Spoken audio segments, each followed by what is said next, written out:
So hello to everyone. Good afternoon, good day, good morning, how to say. Welcome to our SEADRION webinar. Today we will present main findings from our project calling the fostering diffusion of heating and cooling technology using the seawater pump in the Adriatic-Ionian region. My name is Boris Josic and I am a project manager of the SEADRION project. On the right side, you see our panelists. We will have 6 presentation, and at the end we will follow up with the ADRION program presentation.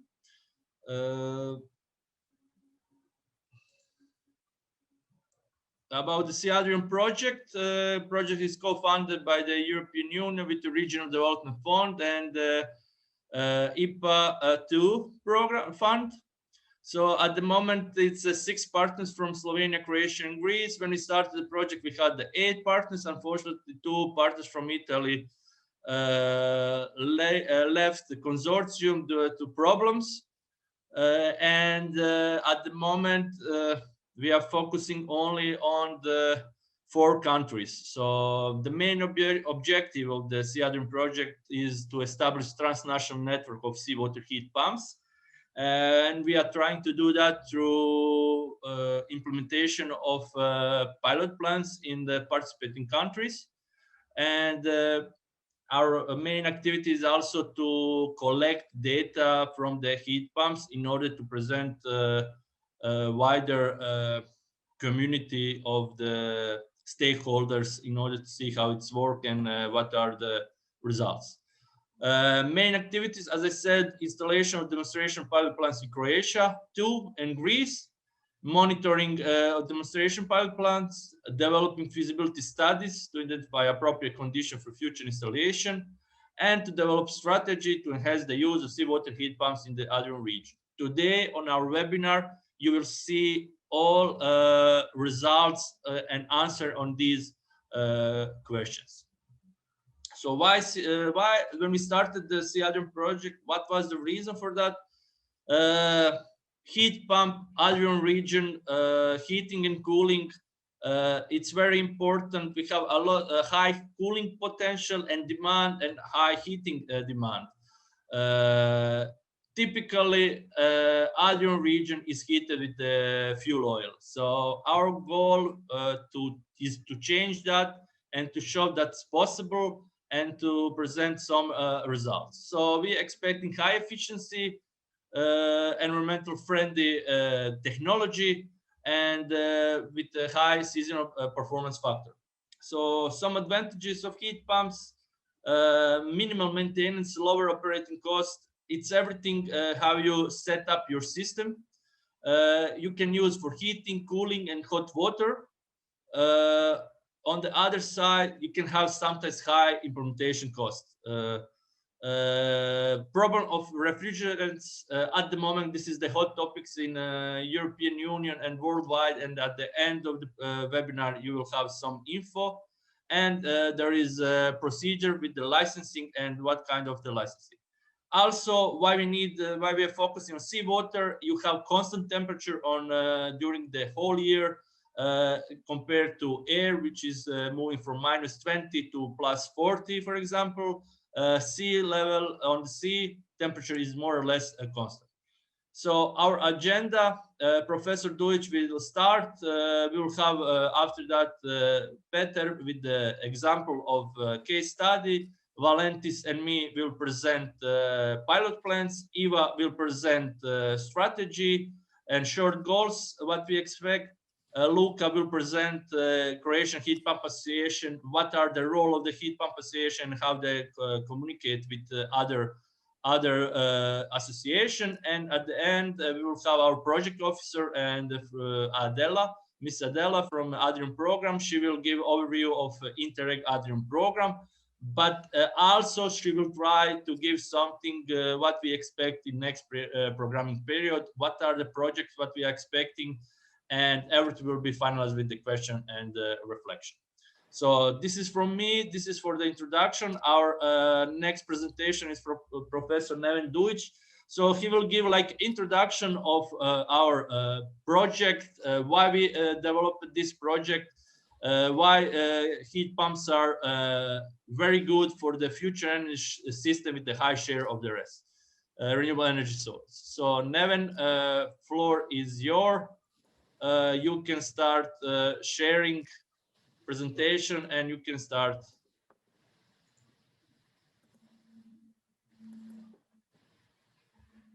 Thank you, Boris. I will try shortly to present here our thoughts on the potential of using heat pumps in energy systems with high share of renewables. This is a complicated issue because it depends also on competing technologies for heating, and it also depends on the system. So we have to look into the wider picture, but let us first go into the political climate goals that are in front of us. European Union is more or less on the way to decide to reduce emissions by 55% by 2030 and to make a completely climate neutral energy system by 2050. If we look at this green line, this one is compatible with this goal. That means we have to reduce emissions in heating system by 70% by 2030 compared to 1990, or around half from today. So this is very challenging, and how we can do it. We have three options for decarbonization of heating. One way is district heating, which uses waste heat from all kinds of possible sources like industry, power plants, etc. This one is decarbonized because we are reutilizing the same energy, and instead of dumping it into environment, we are using it for heating. But we can also add to district heating all kinds of renewables, geothermal. Croatia is especially rich in geothermal, solar, biomass, heat pumps, or whatever. Or we can use heat pumps directly. Heating, cooling hot water by heat pumps is now quite fashionable technology. Or the third option is to decarbonize gas. There is a lot of talking about decarbonization of gas by using biomethane, hydrogen, or electric methane. So how much is biomethane an option? We have calculated that around 10% of Croatian natural gas could be replaced by biomethane, but not very cheaply. So if we look at this graph from International Energy Agency, we can do around 10% of the global natural gas, replace it by biomethane at prices up to 60 euros per megawatt hour. So that's quite expensive solution. Denmark is doing that very much. Also Germany, several more countries are going that way, but it's a limited solution. What about hydrogen and electric methane? So let's look at the balances for heating in Europe. We need around 5 petawatt hours of heating in European Union. If we use heat pumps with COP3, then we need around 1.6 petawatt hours of renewable electricity.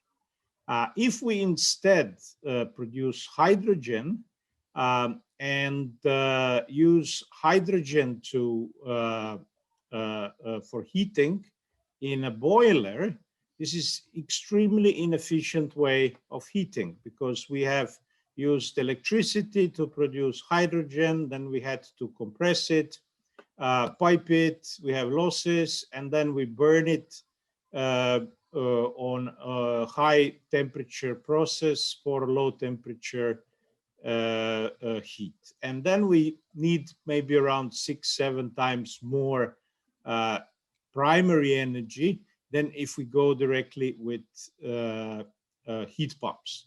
If we go even a step further, because we can only put around 10%, some say 20% of hydrogen into the current pipelines, or we have to build completely new pipelines, which will be okay for 100% hydrogen, which is quite expensive. So the idea is to use legacy pipelines with electric methane. We use this hydrogen we produced from renewables to hydrogenize renewable CO2, which we pick up from the atmosphere or from biomass burning. And then we actually need around 10 times more primary energy. These are huge differences. So I don't think really it will happen. It's a very strong push from the gas industry, but it's only greenwashing. They will, of course, put some percentage of gas, but that will make the system very expensive. And we will go back to the heat pumps. So basically, we have two solutions. One is district heating, and another one are heat pumps. Where to use one and where to use the other. So let's look into a wider energy system a bit. This is International Energy Agency forecast until 2050. What will happen to the power system? They think that coal will collapse in the next 5 years. It's already collapsing. That gas will grow until 25 and then start falling down quickly.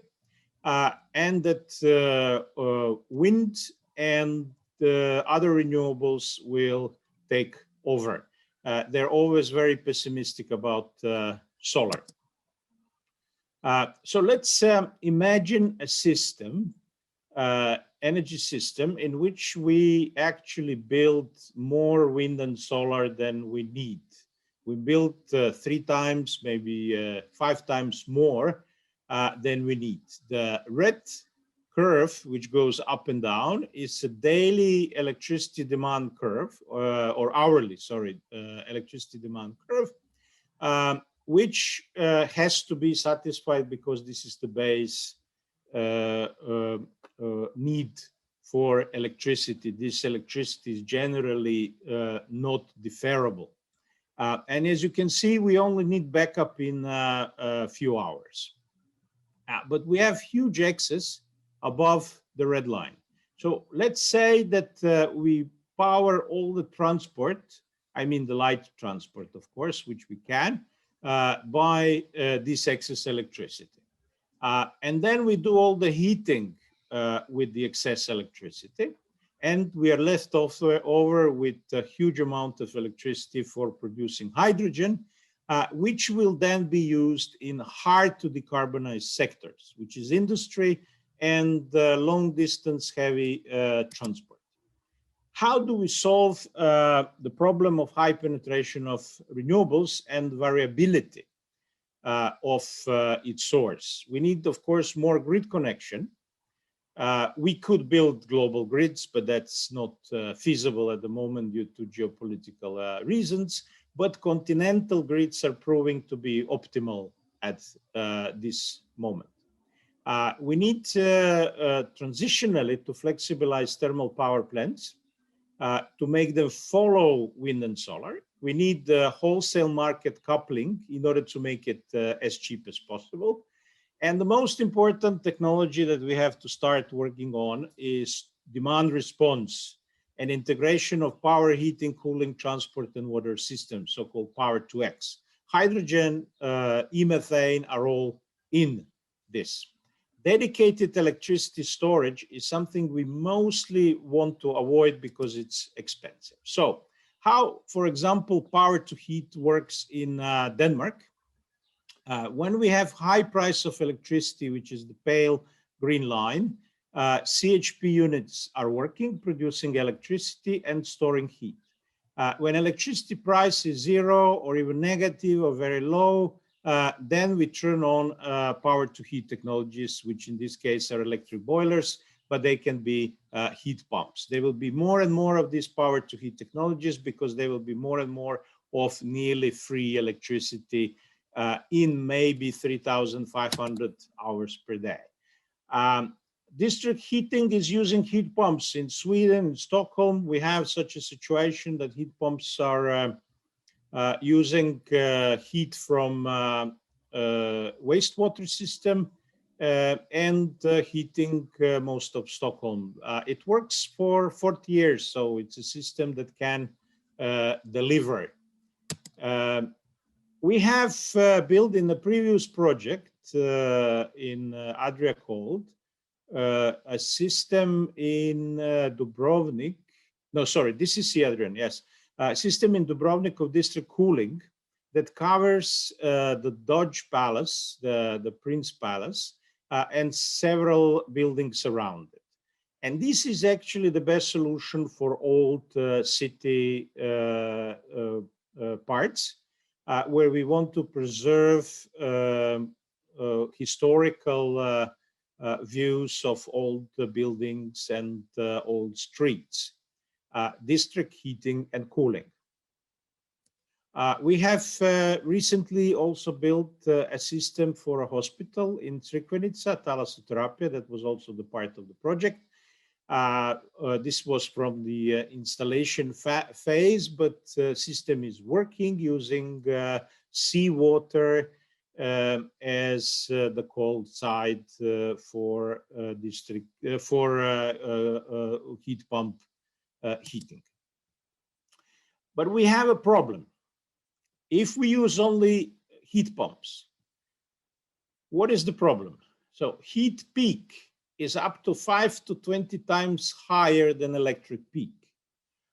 Okay, let's say at low temperature we have COP around 2, so we need 2.5 to 10 times more electricity in that particular moment. It's a very short time. It's usually a few hours, 1 or 2 days, and we can easily solve it by heat storage. So we will need to start using much more heat storage, either in buildings or even much cheaper in district heating.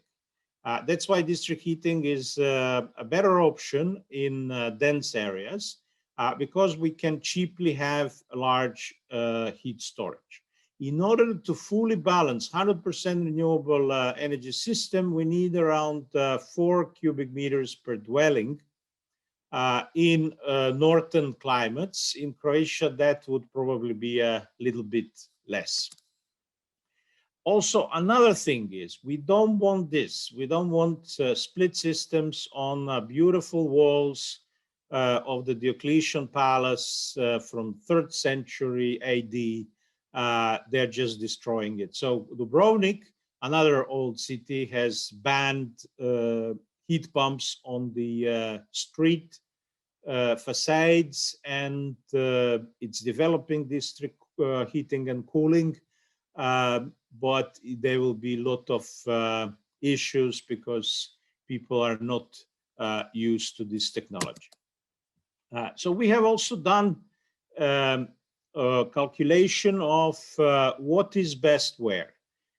District heating and cooling is good for city centers. So where the heat demand or cooling demand is high, we should do it. So those are these orange areas which are ripe for district heating and cooling. And the black dots are the sources of waste heat.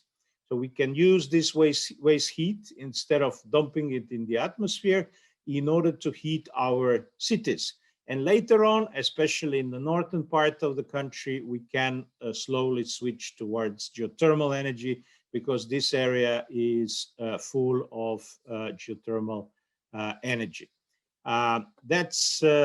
You can see this map on this address. And you can use it, of course, in order to think about what is the best option for heating.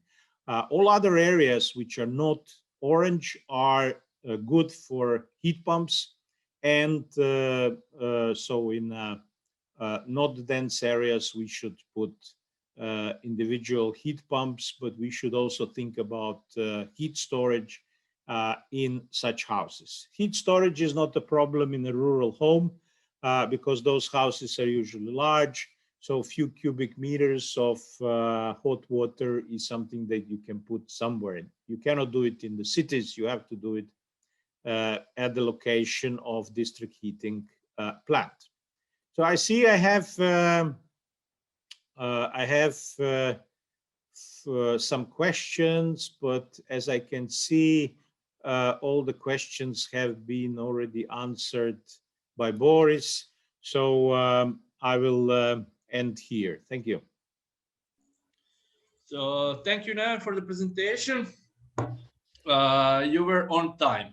But I have a question, one very quickly. So when you say heat pump electricity, the first question is coming from the people, but electricity is not green. How to say? So what we can expect in the future, and why heat pumps can help in greening of electricity? Comment from your side. If you look at electricity change, coming back to this graph, we can see that electricity is becoming greener and greener very rapidly. And by 2030, apart from some transitional gas, it will be electricity sector will mostly be decarbonized. So we can see here there will be around 1 or 2% of coal and around 15% of gas in 2030 in the power sector. Croatia is already quite decarbonized. If you look at our production, unfortunately, the supply is not decarbonized because we are importing from coal electricity from Bosnia. But that issue will be solved probably in 2 years' time with border adjustment, carbon border adjustment mechanism that will charge such Bosnian electricity ETS CO2 prices. So it will not be competitive any more in a few years' time. So basically, everybody agrees that power will become quite green by 2030. So using heat pumps will be green. If you want to have it green now, the best way is to use green certificates. There are a lot of them on the market. The price in Croatia is between half and 2 euros per megawatt hour. So it's very cheap. But anyway, electricity in most of Europe, apart from Poland, Estonia, it's already quite green. Okay, thank you, Neven. Thank you.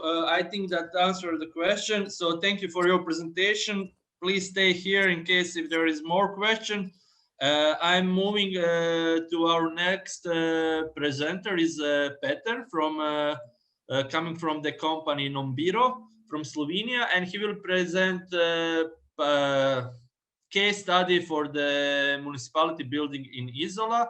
So he will give a short presentation about how they run analysis and what is the potential solution for the municipality building in Isola. Peter, floor is yours. Please continue.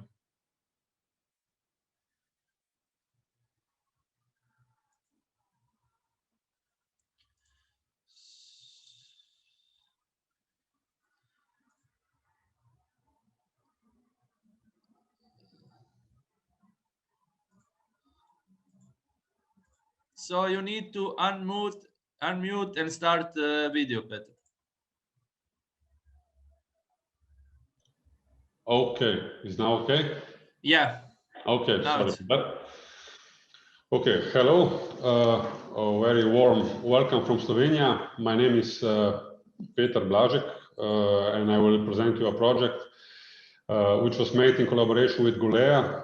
It's a local energy agency and a partner of in SEADRION Programme. The project shows a possibility of implementing a seawater heat pump. Sorry, it's not working. Okay, okay, it is. Okay, so here is Isola. This is a small town. It's a coastal town in Slovenia. This is a building location in this town. It's located actually near the sea. And this is actually a city hall. And like we will see on the next slides, it was a really first choice between all, let's say, candidates. It's very near to the sea. It's about 30 meters from the coast. And this was the first reason why it was chosen. It's located in the corner of the city lagoon. These are the building energy demands. It's not a big building, and its energy demands and fuel consumptions are not so high, but it's a city hall and will present a very good example of a good experience, of good practice, sorry. And this was the second reason why this building was chosen. So this is, like you can see, the heating and cooling system is yelling, change me, change me. The existing system is made of, and like we can say, ancient boiler room. It's made of classical fuel oil boiler from 1977 and air-cooled chiller with refrigerant R22, which is not allowed anymore. And this was the third reason why it was chosen.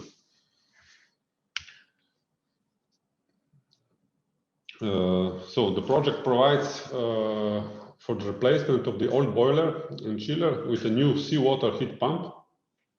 The capacity of heat pump was selected on the basis of heat loss and taking into account the volume of heat storage tanks. So the heat pump itself is not a special feature, while the heat source it is a special feature, and we will see on the next slides. So during the project we examined two variants of heat source. The first variant is use of closed loops. The main reason for this variant is that we are staying in the lagoon, and in the lagoon we have a very low seawater flow, and our project provides that these closed loops, pipe loops, will be installed under the floating piers, which are already existing floating piers, just in front of the building, and they are easily accessible for the maintenance. The kind of loops, these kinds of loops needs a period cleaning from shells and algae, so it's a good choice. This is also an aerial view of these floating piers. So, like you can see, they are really close to the building, and you can also see the estimated cost, which is not so low, but it is like it is. So the second variant is use of boreholes and submersible pumps. This is some kind of special solution which is not present yet in our country. So the seawater is present in the permeable ground layer and you can pump seawater directly from that layer. So, and the building is so close to the water, so in that layer under the building there is a possibility to pump seawater directly and to use it for heat source in our heat pump. And the borehole is also shallow, about 5 meters in the ground. And also the cost of these boreholes is not very high. You will see it's lower than the closed loops. So these are the point where the boreholes or drilling holes will be made. In the front of the building, there is a small flower garden, and it's it's a good place for putting this drilling machine also and make boreholes. So, like I said, the estimate codes are lower in the comparison with the closed loops, and also for this reason, the variant 2 is more attractive for the investor. At this moment, the project is, let's say, we made a project with all schematical and bill of quantities and so on, and it's staying, let's say, it's laying in the office of the investor, and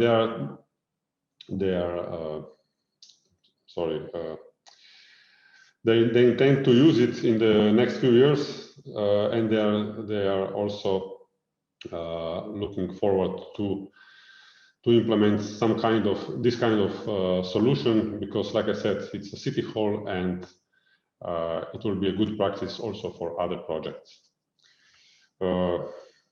I came to the end of my presentation. It's not so long like before and not so dynamic, but I'm also open for the questions, of course. So thank you very much, Peter. Short introduction, actually. It was very good presentation with main findings. So I know how difficult it was to analyze everything and to find the data. Actually, that pilot plant, that case study was one of the options for the pilot plant, but we moved from that location. So, and I saw that you run a lot analysis with the borehole that is implemented in Greece, and Valantis will present after you. But my question is for you: what is the main obstacle to implement seawater heat pump in your country? So, is it legislation? Is it permits? So, your experience, could you please give us some info? Yes, of course. I think that this problem, this demand, is everywhere. I hope so, because in our country the main obstacle is bureaucracy and a very long, really very long period to obtain a permission for using underground or seawater for heat pumps. For example, you have first to make a test drill, put some money in this works, and there is no guarantee that you will obtain a permit after all. So this is very let's say uninteresting for the investors, and this is the main obstacle for implementing water heat pumps or underground water or seawater. And for example, if the investor has an amount of money which is it has to spend, let's say, in a period of 1 year, there is no guarantee that you can obtain a permit during this time, 1 year, for example. It can take a lot of more time.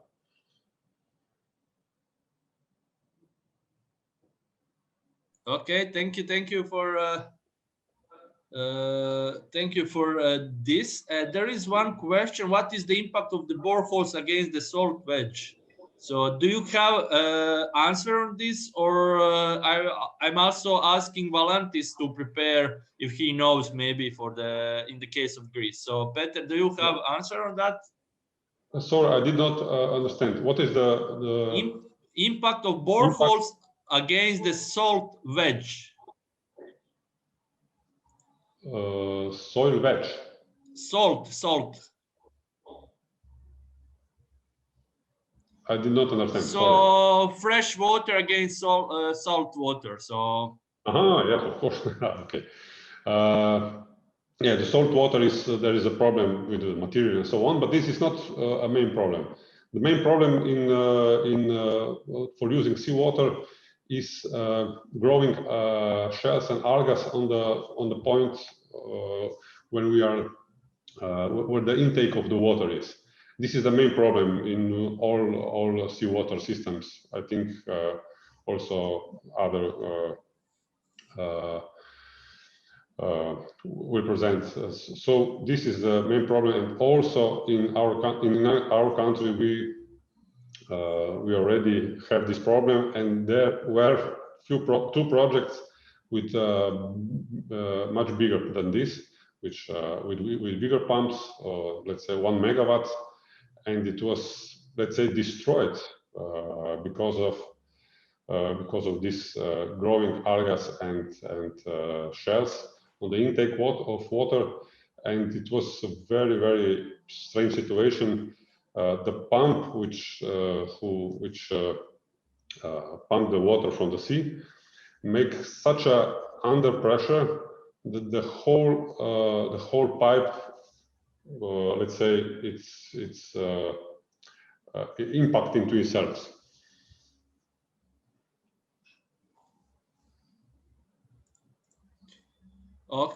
Okay, thank you, Peter. So if there are no more questions, we can end the presentation. And maybe at the end, you said, there is one question, maybe quick. What kind of penalties we face if using seawater without proper permits in case of Slovenia? Illegal. I really don't know, because I think that I don't know any situation that somebody tried to do this, and I don't know the answer. Sorry. Okay. So thank you very much, Peter. So, and I know that you're leaving, so if there are more questions for you, I will send and ask you. So, and our next presenter is coming from Greece, Valantis, from the CERT. He's also a project partner in this SEADRION project, and he will present seawater heat pump in the municipality of Alexandroupolis. So he will give more information about how it's working, procedures, and technology implemented. So Valantis, floor is yours. Please share your presentation. The most important thing is that here we have low temperature heat pumps and the boreholes, if I remember correctly, Valantis.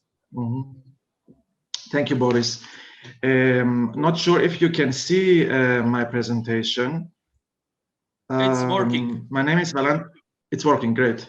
My name is Valantis Ketikidis. I'm a research associate at CERT, the Center for Research and Technology in Greece.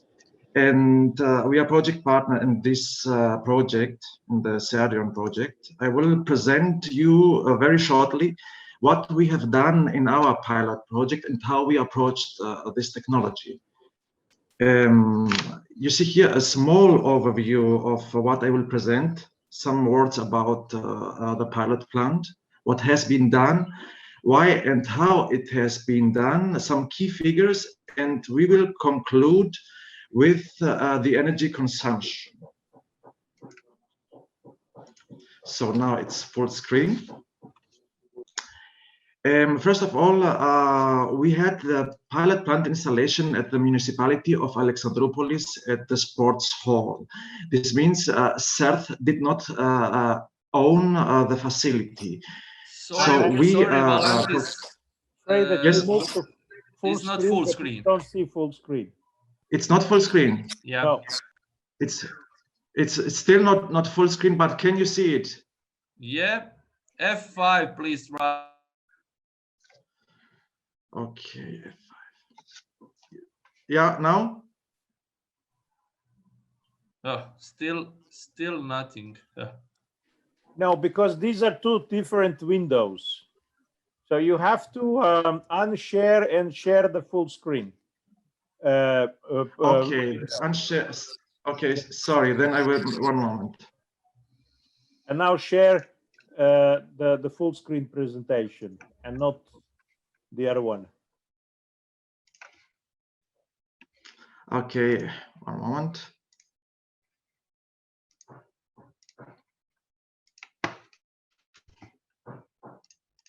Again, the same thing?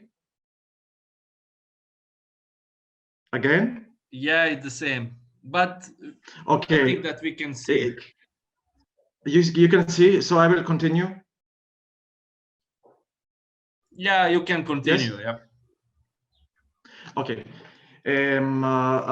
Just some words about the characteristics of the building where this seawater heat pump was installed. We are talking about a pretty old building from 1950, so it was from an energetical point of view quite poor. In terms of energy performance, it is a sports hall, one floor area. You see here the net heated area, the net heated volume, and as an information, it did not have any insulation. That's why we say it had a poor energy performance. So the existing heating system, it was an oil boiler of 180 kilowatts with radiator panels, as we saw it in the last presentation. So no mechanical ventilation, no res installed, fluid consumption and electricity consumption were also known. Regarding the situation of the pilot plant, Alexandroupolis is located here at the red spot. So we have a warm Mediterranean climate, almost, I would say, similar to the Croatian seaside and the pilot location there. You see here some pictures from the facility, exterior, interior here, and some information about the area which was heated or to be heated, and the U values of the building parts. So we did start with an energy performance there, and we calculated the energy requirements for heating and cooling and hot water. You see them here. I won't go into details because we don't have that much time. Final energy consumption was also calculated per end use, and this includes also the electrical consumption from the auxiliary systems. And then we have consumption and CO2 emissions per fuel, electricity, heating oil, and the total CO2 emissions here. This was before the installation of the seawater heat pump. Again, a small reminder, we had an oil burner of 180 kilowatt power. Now we are coming with the seawater heat pump. We do the installation and we run the same calculation. So after calculating, we found that for the heating, the energy was reduced by 50%. And we are talking still about the primary energy consumption. So you see here the initial building and the energy consumption here, and the new installation of the seawater heat pump and the energy consumption here. So only regarding the heating, because we did switch only the heating system, we had a 50% reduction in the primary energy consumption. The total energy consumption was reduced by 20%. You can remember we have also cooling, domestic hot water and lighting. And regarding the energy efficiency categorization, the building was categorized to category E, and after the installation of the seawater heat pump, it was upgraded to the energy category D. Some financial factors were also calculated, like operating cost, and of course the payback period, which is very essential if someone wants to make this kind of investment. So you see here, the initial building had an operating cost of 70,000 euros per year, approximately. Now the seawater heat pump comes up with an operating cost of 50,000 euros. Of course, the initial investment cost has to be taken into account. This means 80,000 euros for the installation of the seawater heat pump and around 20,000 euros for the fan coils installation, because we want to maximize the heat distribution during the summer period, and of course to enable the cooling during the the heat. We want to maximize. Sorry, once again. We want to maximize the heating during the winter period and to enable the cooling during the summer period. That's why the installation of the fan coils, switching the radiator panels. So you see here the primary energy savings exactly were 19.2%, and the payback period was calculated around 5 years.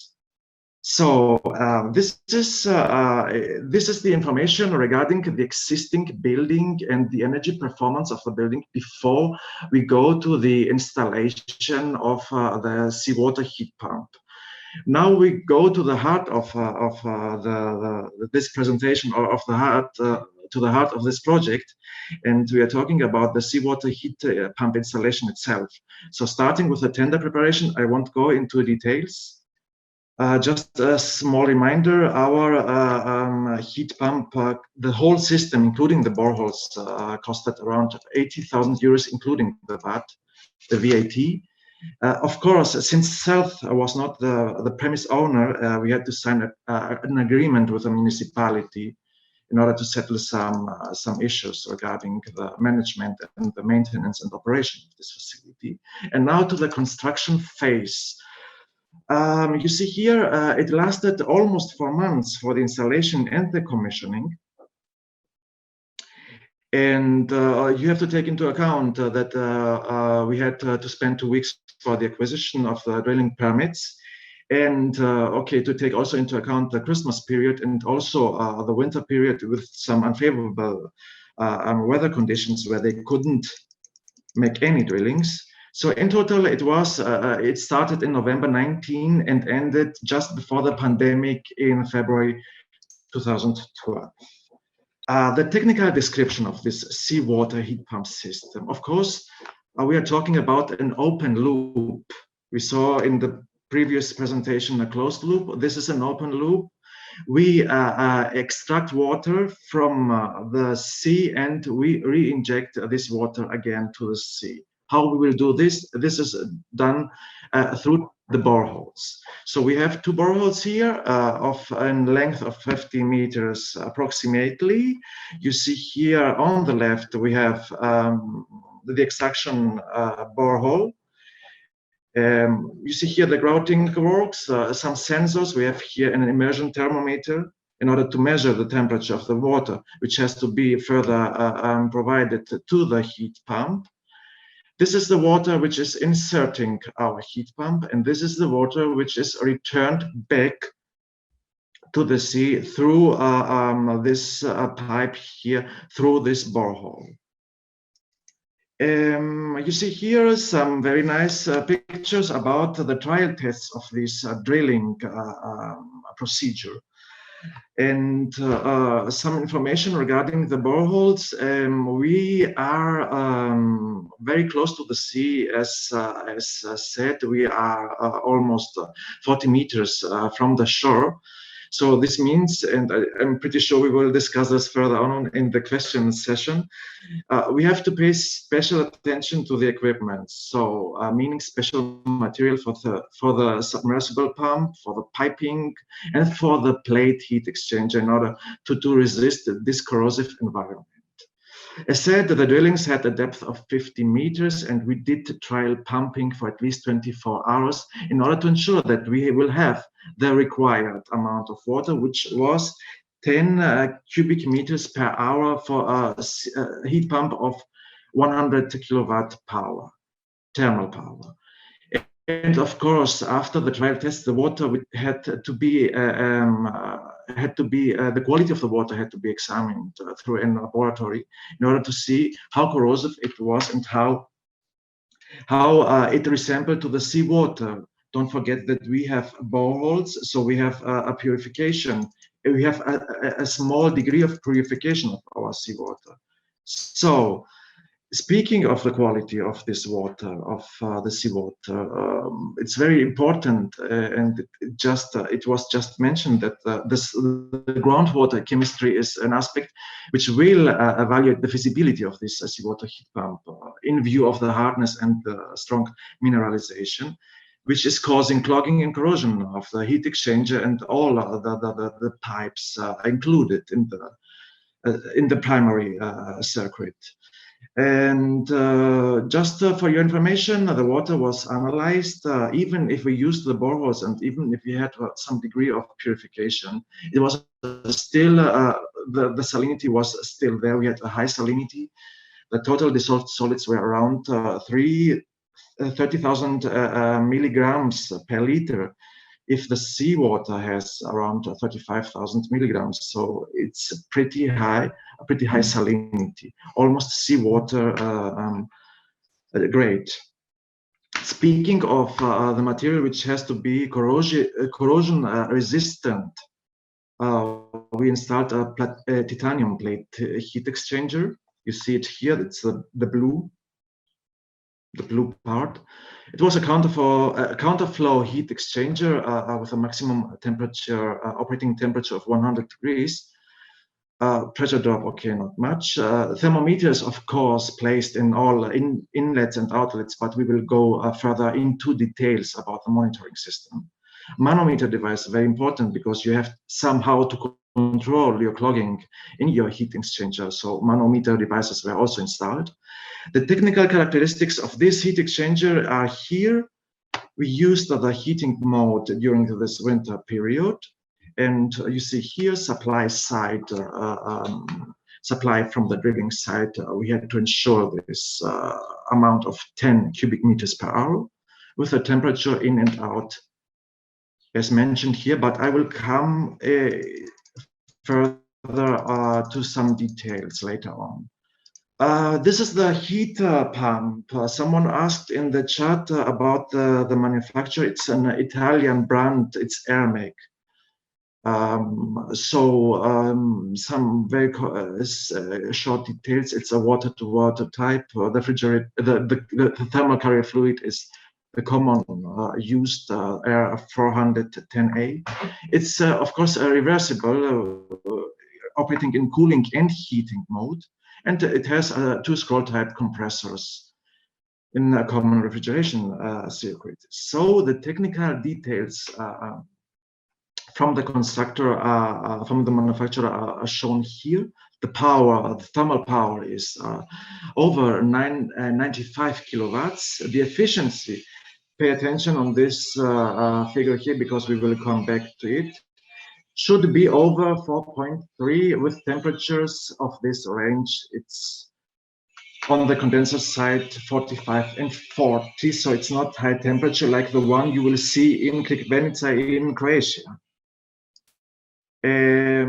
Just before concluding the presentation, some words about the monitoring and detection system.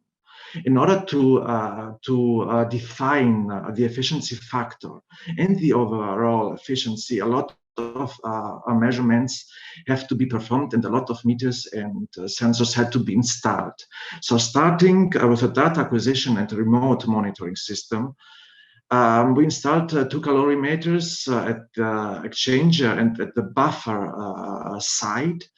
We had power meters to measure the efficiency factor and the overall efficiency of the system.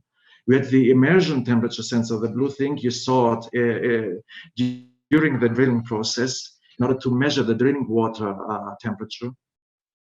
Of course, as said, the differential pressure sensors in order to control the degree of the clogged piping.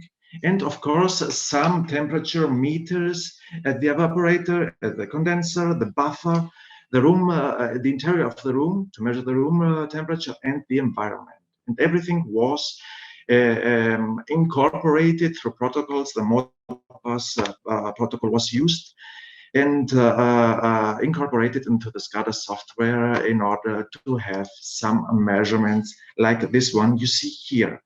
So this is the interface of the SCADA monitoring system. On the right, you see the interface. On the left, a computer for the remote control.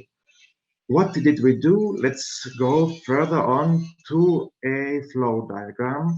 You see here the flow diagram without the heat exchanger. The heat exchanger is on the second side. You see here the evaporator, the condenser, the heat exchanger is somewhere here. The storage tank is somewhere here. Here is our heat pump. And what we do measure is, as said, the room temperature, you see it here, the ambient temperature, very important. Temperature in the storage tank, in and outlet here, before we go to the room itself, to the distribution network. In the sports facility, evaporator here, as said, condenser here, evaporator, in and outlet temperature.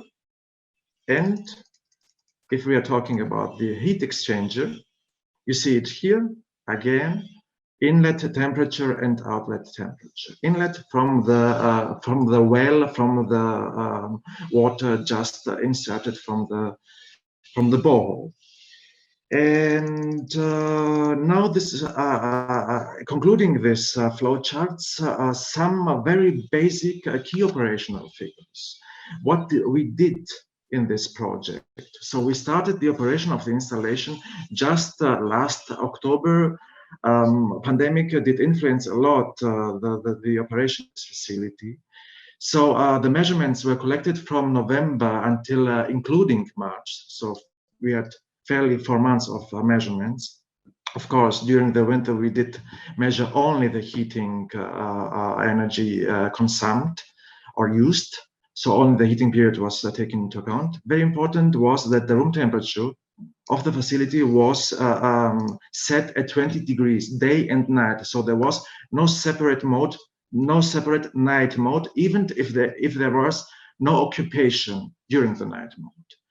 So you see here, during this period of measurements, we had the temperature measured, starting from the ambient temperature, internal, the room temperature, seawater at the inlet and return of the heat exchanger.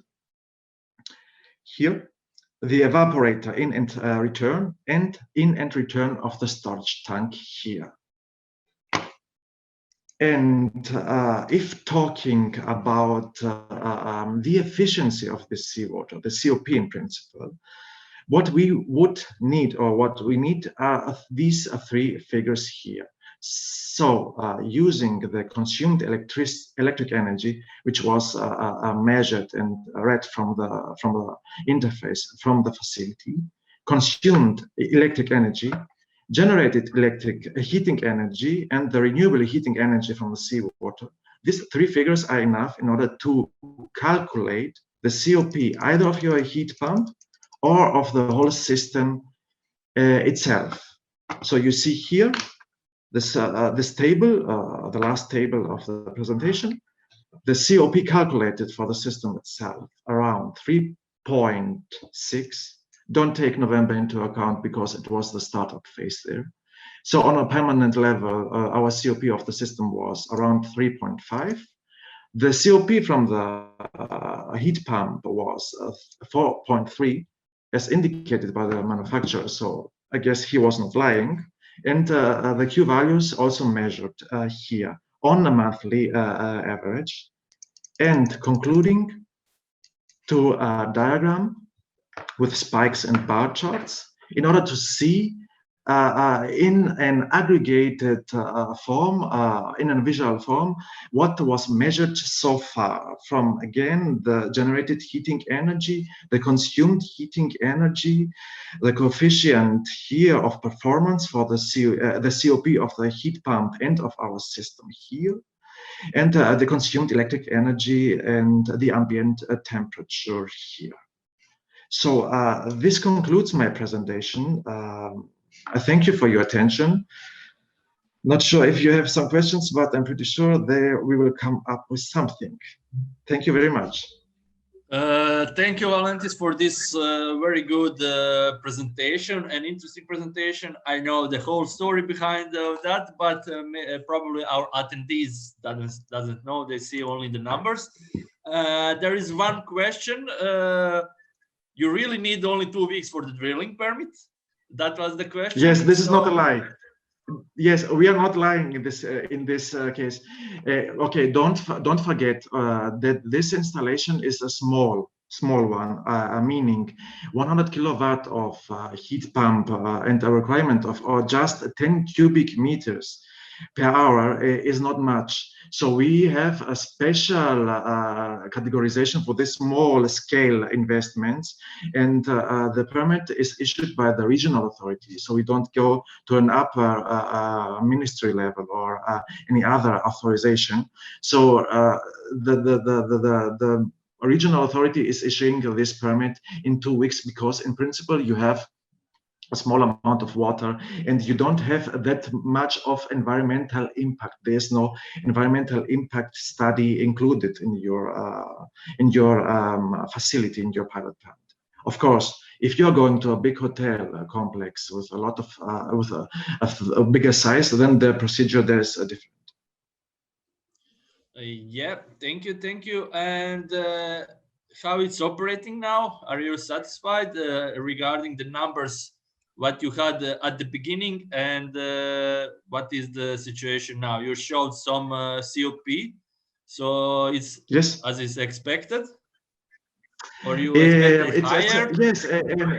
Yes, just having in mind that the facility is still running with the old-fashioned radiators, and we installed a heat pump which should allow a temperature heat pump which should operating with fan coils, which are not taken into account in our tender because of the higher cost, and they should be installed by the municipality. So we are looking forward to the summer season in order to install these fan coils, in order to have, in order to maximize the heat distribution. So we do expect better performance in heating mode, and of course we will have also a cooling mode enabled, and then we will have also some calculations during the summer period in the cooling season. So this is what we are looking forward, and we are hoping on that. But it's something which is dependent on the municipality's decision and not on CERT's decision in this case. So thank you very much, Valentis. So it was actually very good presentation with a lot of information. Of course, our attendees can ask question directly to you to send emails, or they can send to me emails, and we can answer them if we can, of course, if we have answer. So there is one question, but maybe to leave for the end of the workshop, of the webinar, and on that way to start the conclusion and discussion at the end. So thank you very much, Valentis. Very good presentation, hard work, but results are here now. So next presentation will be done by me. So I will present 2 pilot plants in Croatia. So I will present 2 pilot plants in Croatia. One is in the city of Dubrovnik and one in the city of Crikvenica. The most important thing is that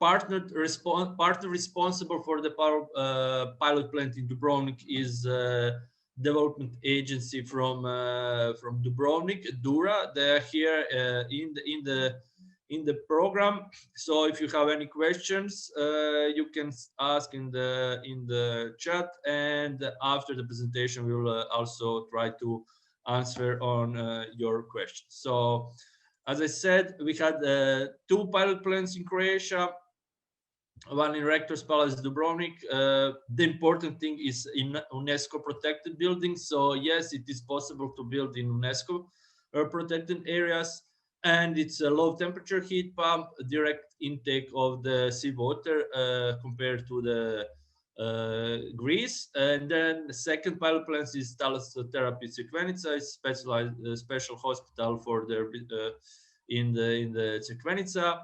We use our heat pumps for the heating of seawater pool, 32 degrees through the whole years, but also for the hot tubes and for the hot water. And because of that, we needed to go with the high temperature heat pumps, because our heat pumps is integrated with the existing system, high temperature existing system with fuel oil. And this is the part one of the whole project.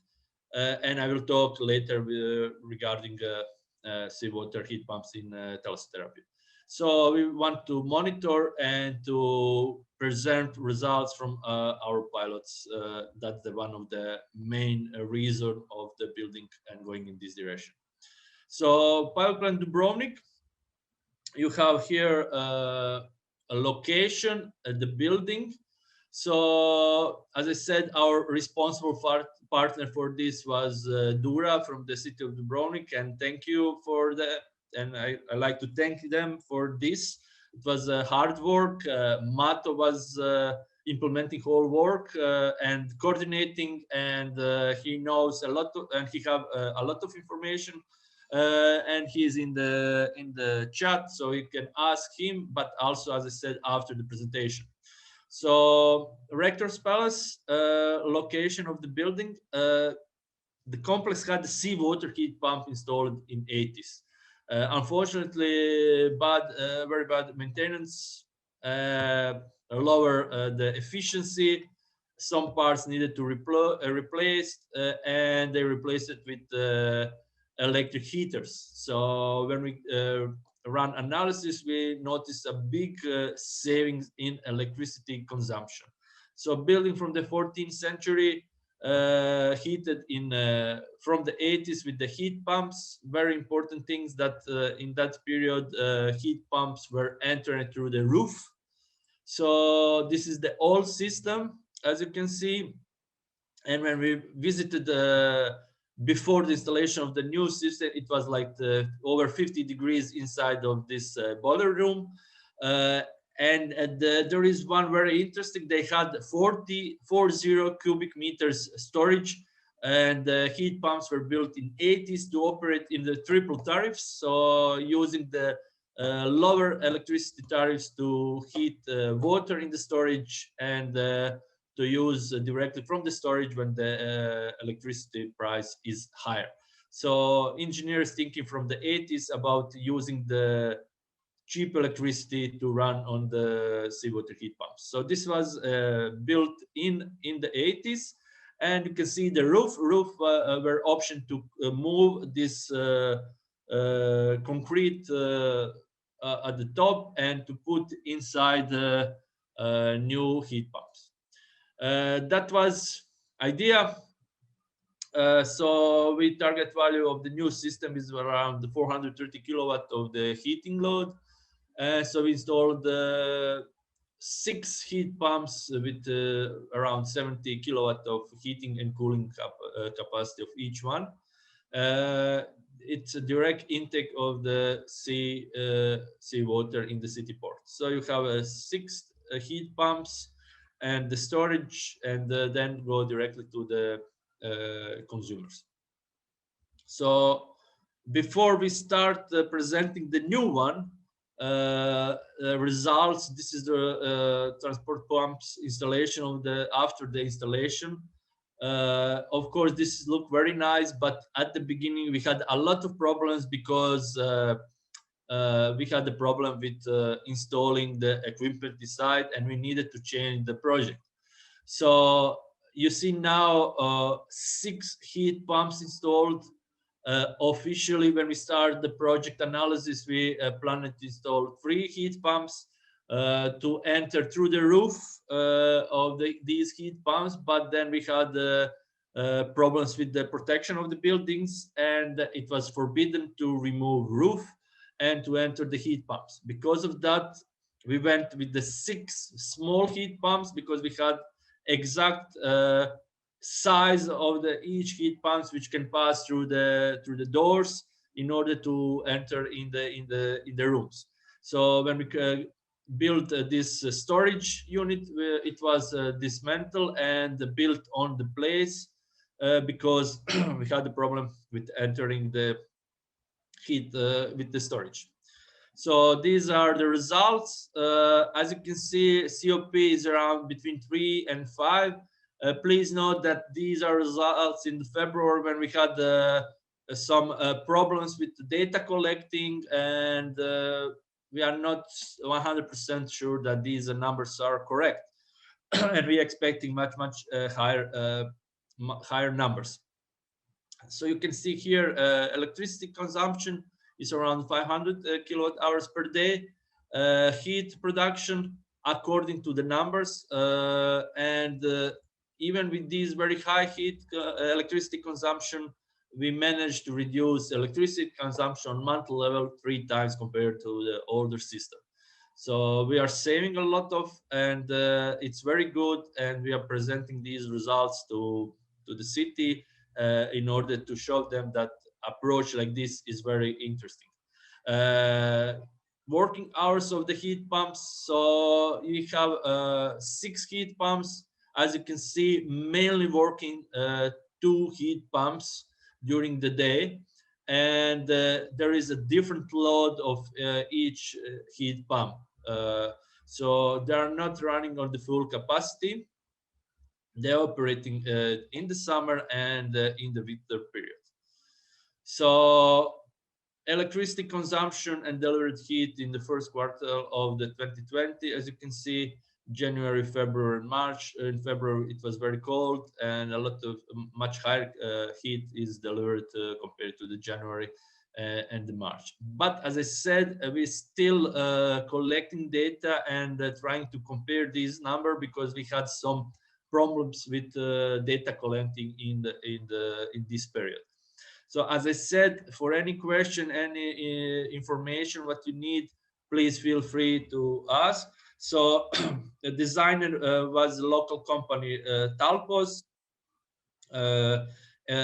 Construction was done also with the local company, Techno-Electronic, and we used the heat pumps Clivet from Italy. So our next pilot plant is thalassotherapy in the Crkvenica. In this case, we needed to install high temperature heat pump. The reason of that is, as you can see on the down left, is the boilers, which are used fuel oil for the heating of all of these buildings. But in the summer period, you have 1.5 megawatt heat boiler installed, and they use 100 kilowatt 2 or 3 times per day. And because of that, we wanted to go with a project that will completely shut down boilers in the summer period. And that was our idea, installing of the high temperature seawater heat pumps. Also, we have here, in this case, constant heating. We are using hot water heat. We are heating the pool on 32 degrees constantly. And we're using bed tubes, whirlpool tubes, how they call, for the therapy. And they are a big consumer of hot water in the short period. So we try to cover everything with our high temperature heat pumps. This is the capacity of 50 kilowatt on the 70 degrees. That was the request from the project, and the COP is around 2.3. On the right side, you see the location of intake well. And then you have pipes going to the almost 60 meters in the sea for the intake of the water. Here on this location, you have a water pump pumping the seawater to the building edge located on the upper picture. So as I said, this is just to show you, this is the part of the bigger project. So we said, okay, we will go with the installation of the seawater, high temperature seawater heat pumps. but we know that that's not enough. And in phase 2, we will install solar collectors, which will store hot water in the storage tank and then use that water for the heating during the day, and heat pump will be as a backup during the night, or in the case when there is no sun during the day. Experience from the previous, we have solar cooling in this location. They have in February over 60 degrees temperature in the solar collector, vacuum solar collector. So a lot of heat, and we know that is our next step, and we are trying to find a solution how to finance this phase 2 of whole project. So phase 1 is installation of the heat pumps, storage, big storage outside, and small storage inside of the building. So this is the big storage outside, is 6,000 liters. So this is when we purchase equipment and bringing here. This is actually now existing situation. So on the left side, you have a big 6,000 liter storage. On the right, you have a smaller storage. You use it for the hot water. And heat pump is heating water in big storage, and from the big storage, water go to the small storage and or directly on the heat exchangers for the heating of the pool. So in the middle is the connection between big and small storage. Also, big storage is ready for the take solar collectors, and that is the reason why we have 6,000 liters of. One of the reasons why we have 6,000 liter storage, but second reason is to use this heat pump during the night and to heat water during the night, and then during the day we're not turn on heat pump. So this is the inside of the room. So this is the small boiler, small storage, 1,500 liters, and this is on the right side. You have heat exchanger, this is the 50 kilowatt of the heat exchanger, titanium heat exchanger, and on the far right you can see the heat pumps. So this is the system. So you have we are using traditional heat pump with the hydro kits to heat to higher temperature. The first one is heating like 50 degrees. The second heat hydro kits is heating to up to 70 degrees. And you can see now we have only 50 degrees in the big storage. The reason was for this that someone accidentally turned off one hydro kit, and we work only with one hydro kit on the maximum power. So you have water intake, you have big storage, you have small storage. In case it's going, we also have heating of the pool, but also heating of water. And in case that heat pumps are not satisfying all demand, we are using CP1 calling. It's a pump from the system, and the heat exchanger will add additional heat. And we are trying to avoid this usage of CP1 pump during the summer period, and that existing system overtake whole system. So what we find out, as you can see here on the right side, in between 7 and 9 in the morning, we have the highest consumption, and this is actually work of additional heat exchanger and work of the fuel oil boilers. As you can see, at the moment we cannot shut them completely during the summer. And this is a problem for us. The reason for that is that we have filter cleaning between at 7:30.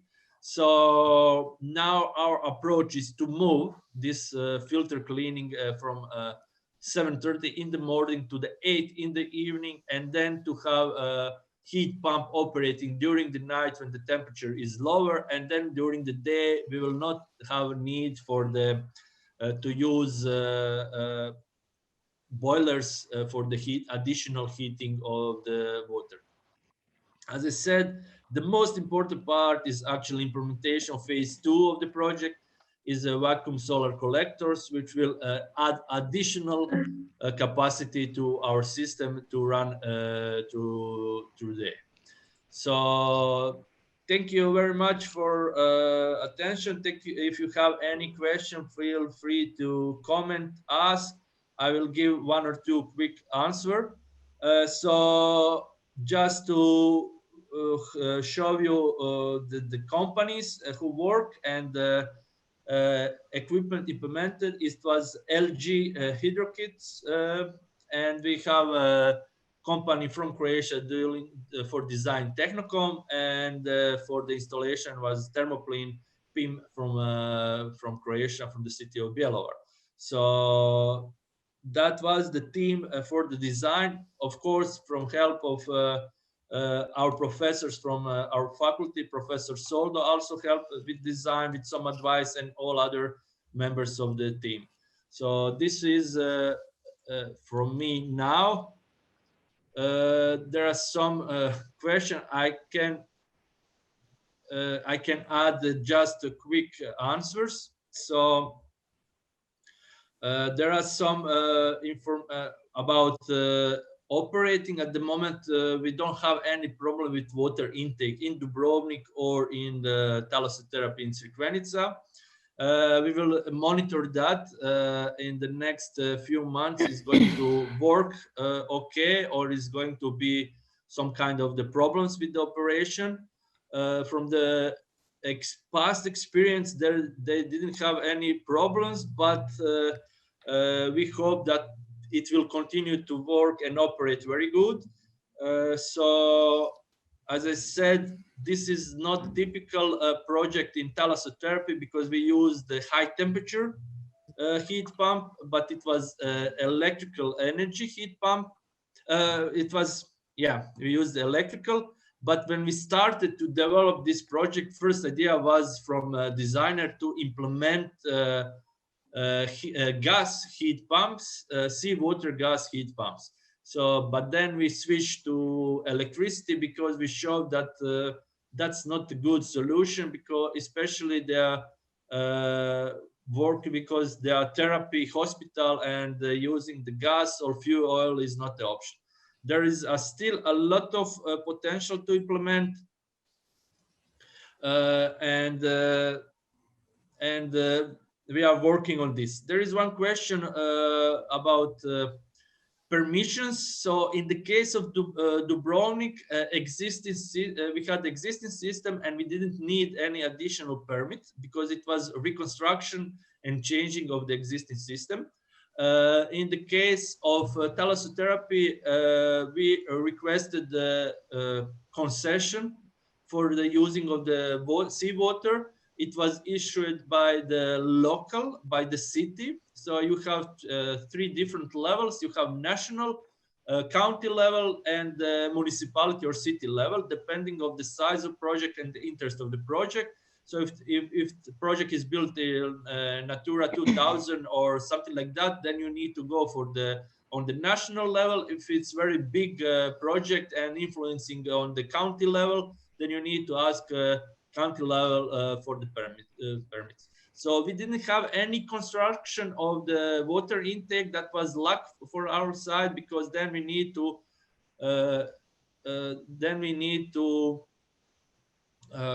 collect additional information. So analysis of the results, it's built in the system, so I don't have information what exact system for data collecting we have in these two parts. So this is from my side.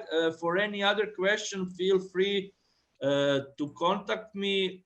I will answer. It is much easier if I can send you email, but you can call me, and I'm here for any help, and you can ask me whatever you need. So thank you very much. This is from my side, and we finished the part with presentation of our pilot plans. Next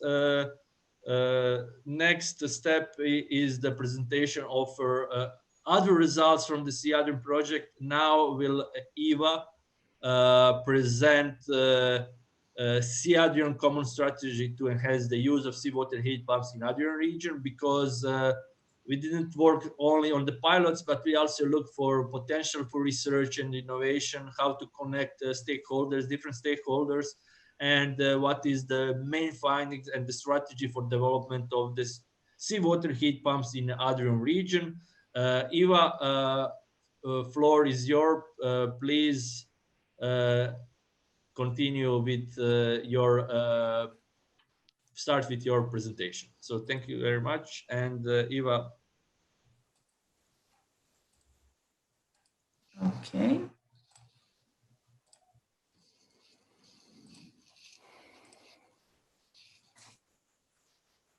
Can you see the full screen? It's okay. Yeah, it's okay. It's working. Okay. Okay. So, hello everybody. I'm Eva. I worked on the SEADRION project for the last 3 years. I'm going to present one of the 3 main project outputs of the project, which is common strategy to enhance the use of seawater heat pumps in the Adrian region. And I will introduce you to the vision and mission of the strategy. I will point out some current state and trends regarding the heat pump technology, as well as the seawater heat pump technology, as well as potential and opportunities regarding the seawater heat pump technology. SWOT analysis was carried out. There are some smart specialization and long-term goals which we set, and show a short-term action plan as where and how to begin with the strategy. So to start, SEADRION common strategy is one of the 3 main project outputs, together with a cooperation agreement between research institutions and enterprises, as well as a transnational seawater heat pump network. The strategy is based on the activities which were carried out in the T3 work package, which is SEADRION pre-feasibility box, and it is aimed at technical considerations on seawater heat pump use in public, commercial, and other facilities, as well as best practices and guidelines to support successful diffusion of the seawater heat pump systems in the Adrian region and, in a larger extent, to all European countries. SEADRION common strategy is an outcome of the research done through 6 deliverables, 6 documents, which are building selection methodology, seawater heat pump potential, case study report, research and innovation recommendations, policy roadmap, and the blue growth strategy for Ionian Adriatic region. And somehow I consider that 2 of these 6 have the most impact on the final strategy, and maybe the most important research was done. The first one is the policy roadmap for the enhancement of the heating and cooling technologies through innovative seawater heat pump technologies, where each partner country pointed out their regional national strategy goals, which are relevant to the use of renewable technologies in heating and cooling sector, and with a special focus on the implementation of seawater heat pumps. Then some milestones and activities which are set in their countries to achieve those strategy goals. And maybe the most important, frequent barriers that investors, designers encounter during the seawater heat pump implementation in their countries. Then we proposed some measures. We made a roadmap that would encourage an increase in the implementation of seawater heat pumps. We also mentioned stakeholder target groups which could be involved in implementing, and also each country took a look to the international good practice which could be applicable in their country, partner countries. The second most important research was done in the research in innovation recommendations to accelerate the development of seawater heat pump sector. this was maybe more technical than the other. The other ones was maybe more bureaucratic or something like that. Here, we presented the current state of the seawater heat pump technology, most important parts, and so on. The existing applicability of such system, existing scientific work and innovations, as well as, in the end, we proposed some research and innovation activities to promote the implementation. And to whom is this common strategy targeted to or intended to? It is to local, regional, and national public authorities, research institutions and higher education, SMEs, general public, and to whoever who will be included in the implementation of seawater heat pump technology. The vision or the main goal of the strategy is to raise awareness and guide the countries of the Adrian region to increase the implementation of seawater heat pumps in heating and cooling systems. And it is based on the conclusions from the research and analysis which was conducted during the whole project. How is the strategy trying to do this, with stating some current state and trends of heat pump technology, pointing out the strengths, weaknesses, opportunities, and threats of the technology, and by setting smart specialization goals to encourage smart growth, along with long-term goals related to common problems, which are related to frequent barriers, which were encountered in each partner country, as well as setting a short-term action plan for where and how to start in each country. So regarding the current state and trends, the position of the heat pumps in the EU market is each year better and better. So in 2017, first time over 1 million heat pump units were installed in 21 countries of the European Union. And since then, each year, over 1 million heat pump units are installed, and the overall increase in the market is driven mostly by area thermal solutions, so air-water heat pumps and air-to-air heat pumps. But there is always a place for ground source here, but we also can put here seawater heat pumps and water-to-water heat pumps. It is expected for further growth in the heat pump market, and according to the European Heat Pump Association sales forecast, each year the increase will be by 16%. And there is still 85% of the heating market ready to be taken by the renewables or new heating and cooling technologies, which could be 5 to 6 million heat pump sold units each year. Maybe it is good to emphasize that not all EU countries are in this statistics, and neither country from the SEADRION project is making statistics about the installed units. So neither Slovenia, Croatia, or Greece or Albania are have their numbers in this graph. So through the project, we did a research to see how many objects are applicable for the seawater heat pump implementation. And first and foremost, the successful application of the seawater heat pumps largely depends on the sea depth in the coastal area. So if we see the Adriatic-Ionian Sea, the most critical part is the northern part of Italy, where the sea depth is not deeper, is not larger than 20 to 30 meters.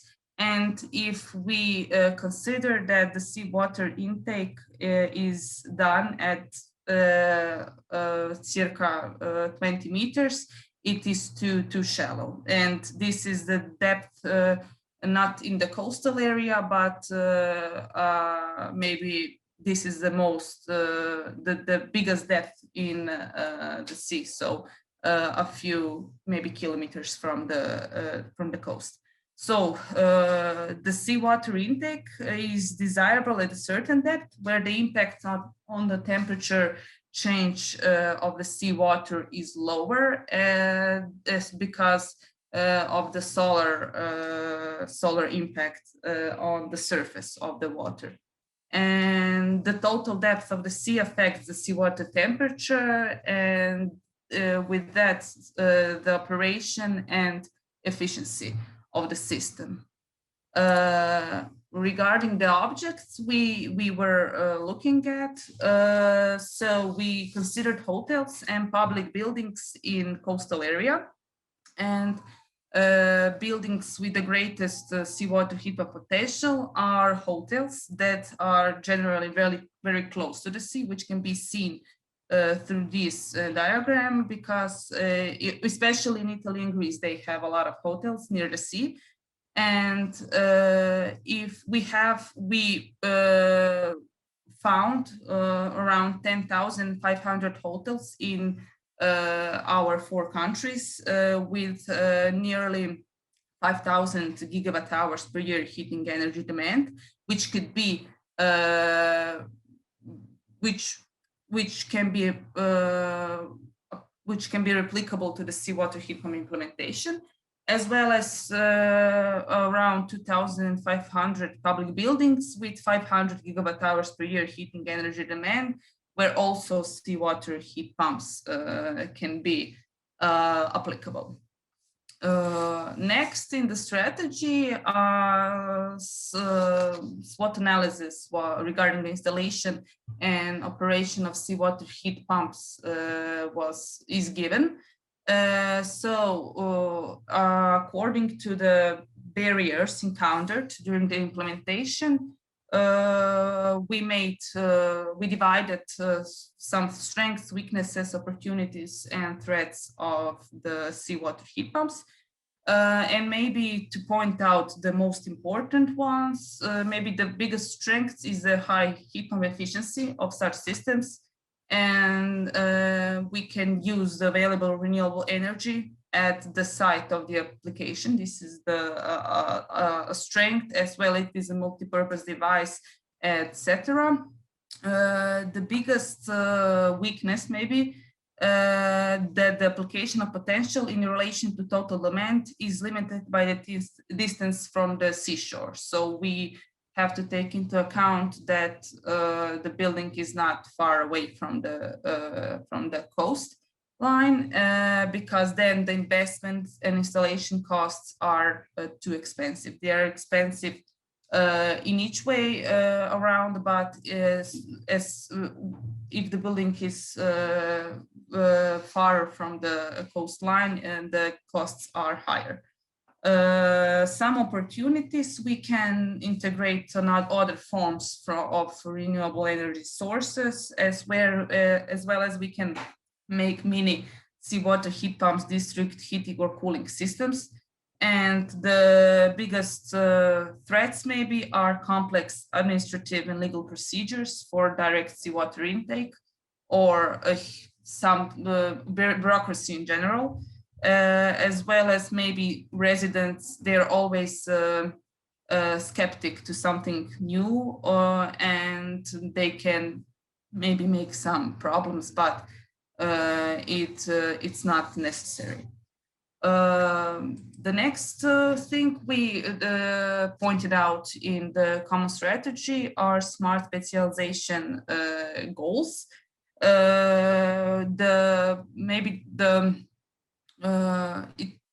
We did this because each of the country has their smart specialization strategy. Some have on regional level, some have on national level, and we did this so each country can use it and put it in their strategy if they want to, in some part of the strategy, or they can use it as some kind of base, and they can as an idea or something similar. So the smart specialization strategy goals are based on connection, cooperation, teamwork, education, etc. Mostly between responsible institutions and business sector, between different professions. So with their connection, cooperation, we can better things can be done. So such as collaboration between scientific institutions and business sectors, which includes contractors, manufacturers, designers, in order to solve common problems in practice. Then education of key players to make cooperation between scientific and institutions and government institutions and the business sector effective, and so on. Increase and initiate cooperation between stakeholders of similar interest, and so on. Next, we also set some long-term goals for development and diffusion of seawater heat pumps. We divided them into four different groups of policy framework, financial framework, technological framework, and social framework. This was also mostly based on the frequent barriers each of our partners encountered in their countries during the implementation of seawater heat pumps or heat pumps in general. Again, regarding the policy, the biggest problem is bureaucracy, a lot of paper and administration that needs to be done. Also, the time you have to wait to get permits and so on. Financial framework, there are not enough incentives or financial tools that could increase the implementation. Also, it would be good to identify heat pump market drivers and stoppers to see what can be done regarding that. Tax deductions and so on. Regarding the technology, this is done based on the research and innovation recommendations we did, and it also needs to be done as collaboration between scientific institutions, business sector, for development of special materials to increase system efficiency, reduce problems with the operation of the system, introduction of multi-source energy systems, design on installation of pilot projects. We did that now, and test new solutions, continuous training. This is very important, and so on. Regarding the social framework, it's important to increase awareness and knowledge on existing regulatory frameworks impacting the development. Include seawater heat pumps in national regional energy strategies, achieve the reputation of heat pumps, especially seawater heat pumps, as reliable, efficient, good solutions. We can do that through pilot projects, and we now have them, and we will monitor the operation, and with the results, presented results, maybe that reliability will be better. At the end, in order to achieve the long-term goals, a short-term action plan has been developed. This is how we imagine it. We had a proposal because during the project in Croatia, we established a National Heat Pump Association, and we think that the first step should be that in each of the countries. As far as I know, in neither one of the other countries, heat pump association doesn't exist. The association would bring all interested stakeholders together. The next maybe important step would be a membership in the European Heat Pump Association, because it brings all the heat pump associations in the European Union together, and a lot of other heat pump associations have longer experience, better experience, and they can have good advices. Luca after me will talk more about that. Then the initiation of official national registers of installed heat pump units, based on, so we can contribute to the data I showed you a few slides before. Then maybe to focus on the seawater heat pumps, we should establish a committee within the association with an aim to enhance the use of seawater heat pumps, and they would promote technology to target end users.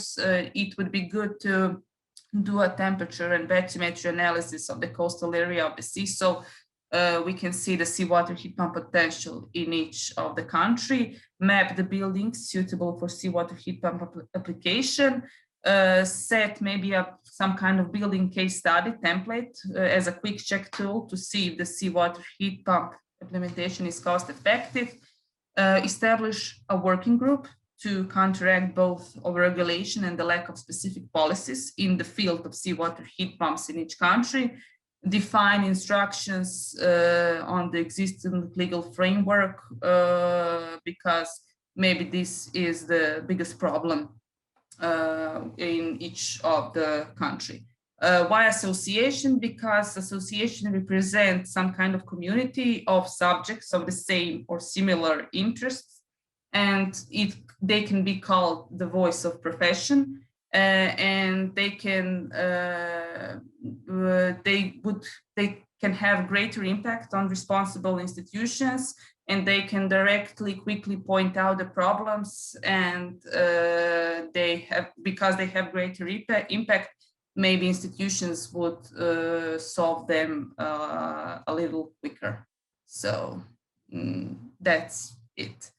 And that's it from me.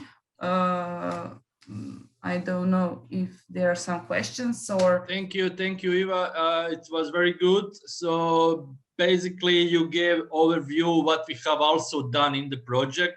In order to get to our strategy, we developed a set of different documents together with the pilot plans. We set long-term, short-term goals. That was the strategy, something it was obligation in our project.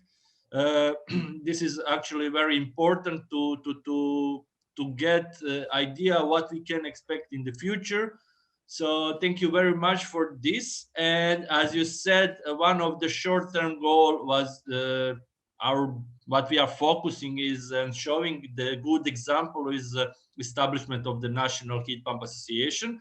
In this case, during the project, we found in Croatian National Heat Pump Association. Luca is the secretary of the association. So Luca will present the idea of the Heat Pump Association, why is important Heat Pump Association, what we can get from the Heat Pump Association, and why it's better to have one organization, member of European Heat Pump Association influencing on the national legislation compared to several small companies trying to solve this problem. Luca, floor is yours. Thank you very much. Please allow me just to share the presentation.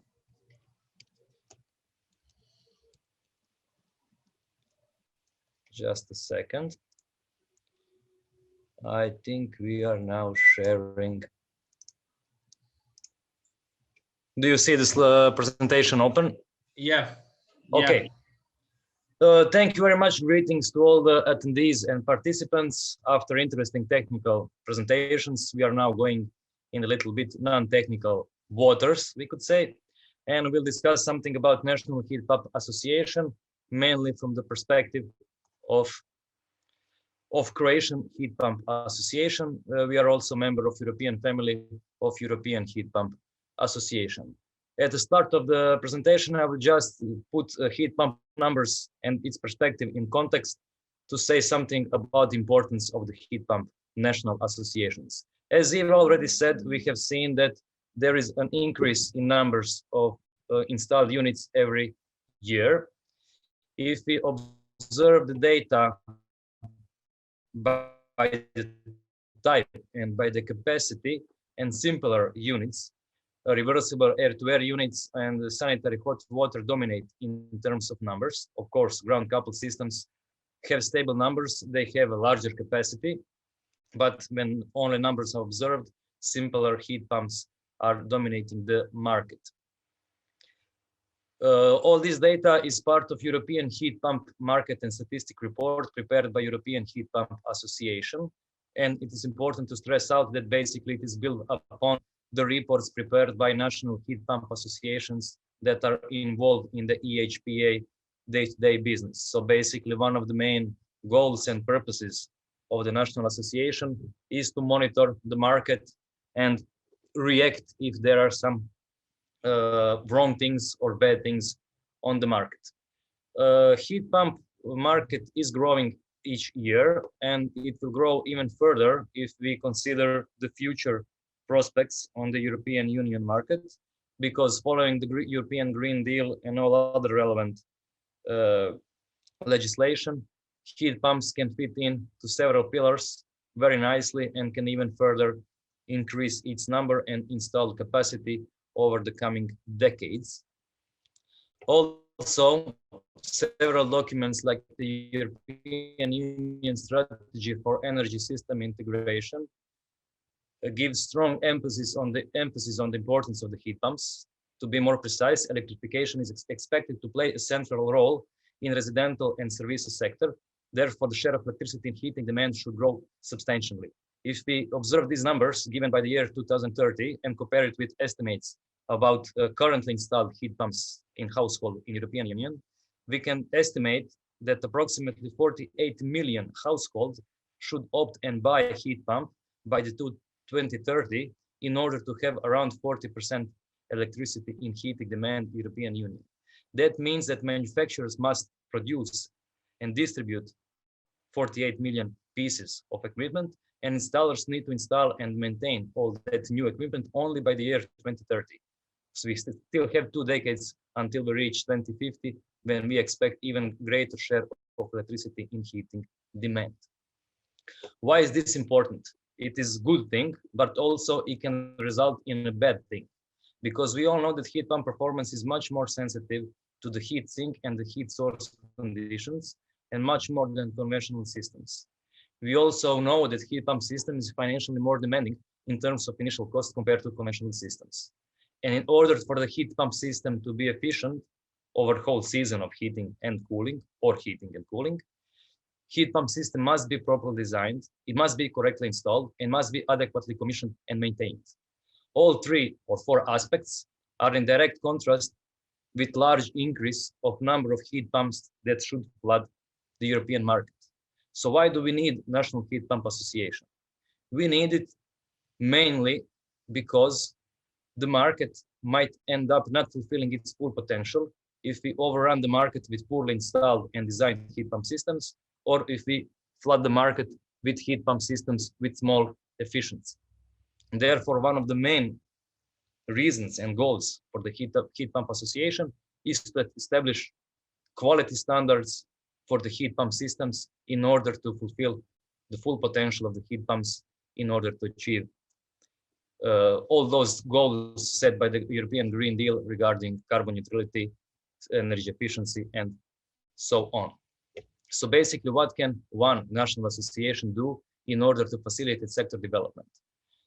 Above all, it should recognize specific market drivers and barriers and try to have positive influence on them.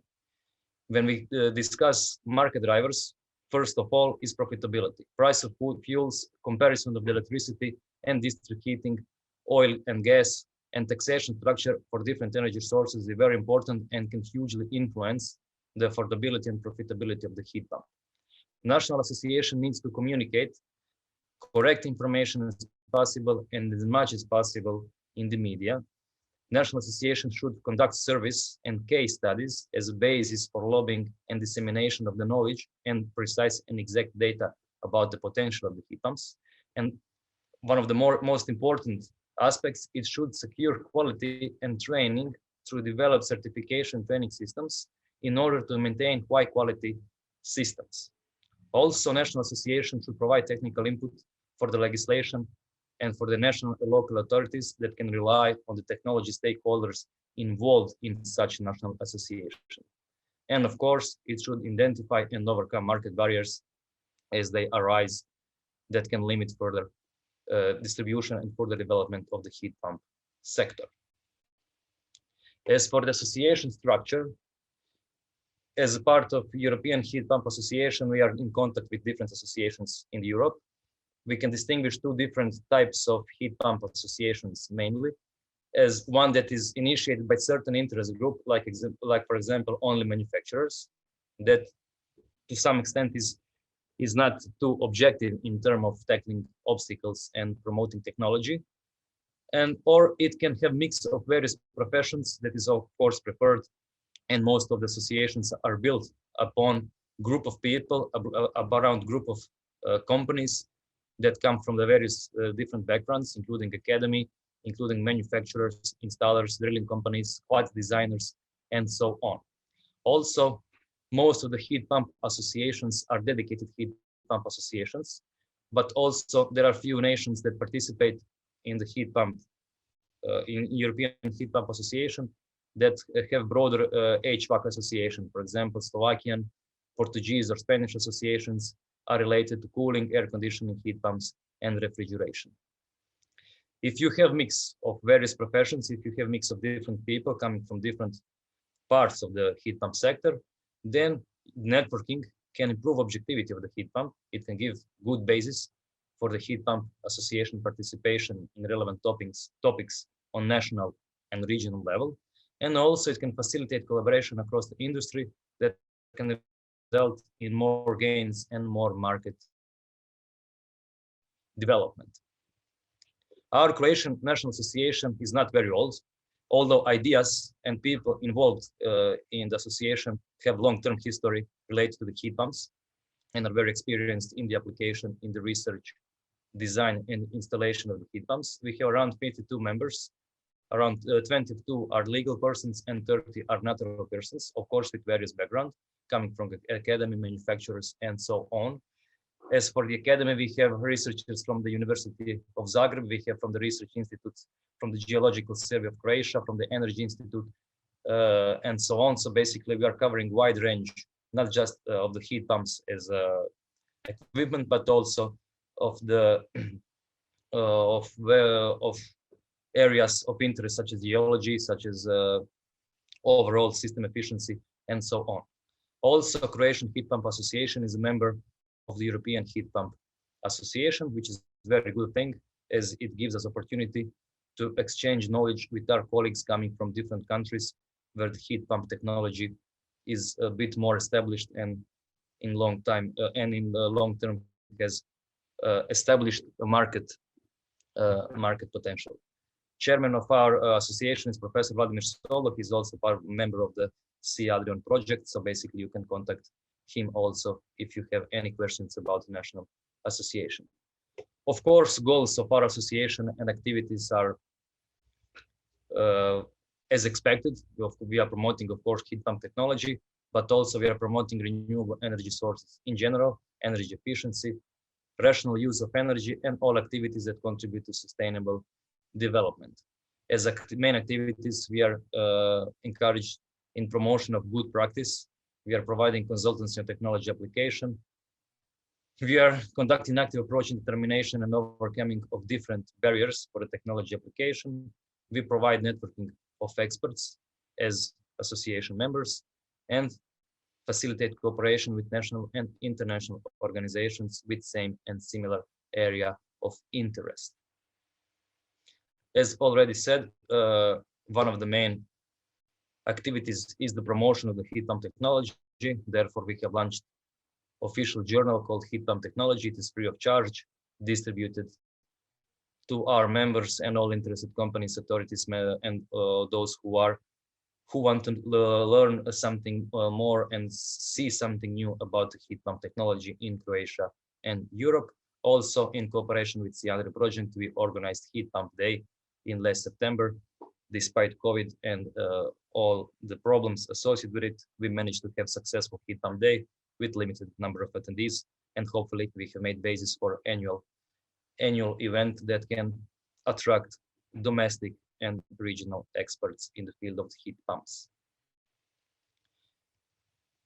As already said, one of the most important aspects of the Heat Pump Association is to exchange knowledge with colleagues in different organizations. That is why we are proud members of the large association called European Heat Pump Association, that basically represents the majority of the European heat pump industry. Its key goals and its activities are similar to those of national association, but are run on a larger level. They are based in Brussels and are closely related to all institutions that run and govern the European Union. So basically they are operating on high level, but their operation is based significantly on the bottom information coming from national associations, from the manufacturers, from the experts in the heat pump industry. Its operation is divided into committees and working groups dedicated to important topics such as installers education, heat pump quality labeling, eco design, F-gas directive, EU, European Green Deal, and so on. Among others, dedicated national association group or committee is one where we participate as national association. In total, there are 33 national associations as part of EHPA, and many more manufacturers and universities and research centers. As for the national association group, we have dedicated communication and cloud storage tool for day-to-day communication. There is rapid exchange of emails if we have small favors, small interests, small ideas, suggestions. People are very informative, communicative, and are very happy to share their experiences and their materials. Each association has its own cloud storage area where it updates relevant national data. So we have available data from all national associations that are active, of course. For example, about primary energy factors, about market status, about F-gas regulation adoption, and so on. And monthly online meetings are usually around 90 minutes. Basically, they have three parts: updates from the EHPA Secretariat. Then we have focus topics suggested by EHPA or by based on initiation of some national association. And we have association reports on given topic in those 90 minutes that usually are never only 90 minutes, but maybe 100 and 110 minutes. And also we have extended calls quarterly, 2 to 4 times a year. I specify here quarterly, but it doesn't have to be mandatory that way. That is used for market reporting and more detailed discussion on hot topics. Idea was to have more physical meetings. When we joined EHPA, that was for our rather young association a bit difficult to organize. So basically, maybe the only good thing about this COVID pandemic is that we are now all accustomed to using online tools, and we have regular online meetings. And from my experience, there is much more activity and contact among national associations, and more associations are actively participating because we can have shorter and more regular meetings. And that is something that is very, very useful for getting in touch with people, for learning who is who, and to obtain any data and share any information that we find interesting for our colleagues from the different European Union countries, together with Norway and Switzerland. And instead of conclusion, I will round up this presentation with few suggestions that national association should strive to be inclusive, to include various professionals and companies working with heat pumps. It should be proactive when overcoming market barriers to further improve the heat pump sector. It has to be protective to the industry and to the technology users, including consumers and end users and any specified users of the heat pumps. Also, it should be open for discussion and competition on local and international level. And above all, should be connected with similar association in EU member states and with local authorities. Why is all this important? Because only after having these 5 or 6 descriptive terms by the national association name, and after years and years of activity, national association can expect to be recognized as partner by public authorities and by general public. And only when the association is recognized as a relevant partner, then it can really influence significantly development of the market for the heat pumps or any other technology. Thank you for your attention. And if you have any questions, please contact us or contact Boris, who can transfer the information to us. And I am open for discussion and questions. Thank you very much. Oh, thank you very much, Luka. Thank you for this very good conclusion, because I think it's very important. There is no need to have association without to be recognized. So, yeah. And my question, one question quickly. You mentioned your discussion on this meeting about hot topics. What are the hot topics at the moment on the European level? Is it in the field of eco-design or F-gas directive?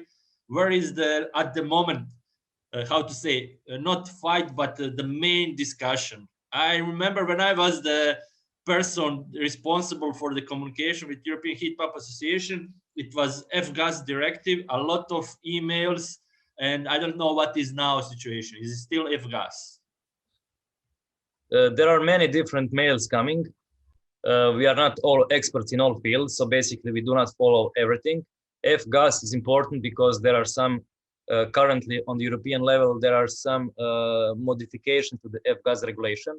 And I know that experts providing case study or something like that, the prepared document for European Commission, are in contact with EHPA about different information that can be obtained from the field regarding the application of the F-gas regulation. Also, hot topic was recovery plans. Unfortunately, in Croatia, we did not have that much insight in the recovery plan as for the public. And also, hot topic is I'm not sure what is the abbreviation for, but about PFAS, because there is currently a strong idea to prohibit use of some chemical substances that are dangerous for human health, but are sometimes constituents of the working fluids. So basically, this is something new that came around a few weeks ago. I don't think even that it is very, I don't know, widely spread, but that is something that whole sector related to the manufacturing of the heat pumps and air conditioning in general is where it has to guard its stance to be allowed to continue to use some chemical compounds that in the end are safely used because they are installed inside the heat pump or air conditioning system. So basically those are maybe 3 or 4 most important topics that are of general meaning for general public that are discussed continuously as among national association in the European Heat Pump Association, and of course market and influence of pandemic on the heat pump market. Okay, Luka, thank you very much. Actually, this is very important information, and you presented a very good presentation with a lot of information. That's why we said in our strategy that having heat pump association is much better and can have bigger influence on national, regional level compared to individual companies. So thank you very much. And our last presentation is coming from Adela Franja, from our project officer, but she is also member of the ADRION program. And I hope that Adela will present us some good information about what we can expect in the future regarding ADRION program especially. Okay. Hi to everybody. It's a pleasure to be here with you. I'm so sorry that I couldn't join the meeting from the beginning, but I get the opportunity to listen to some of the results that the project has already achieved. So we are glad that we supported the development of the strategy, which is very interesting and very important to enhance the use of heat pump technology in the area. Let me share a little bit the screen.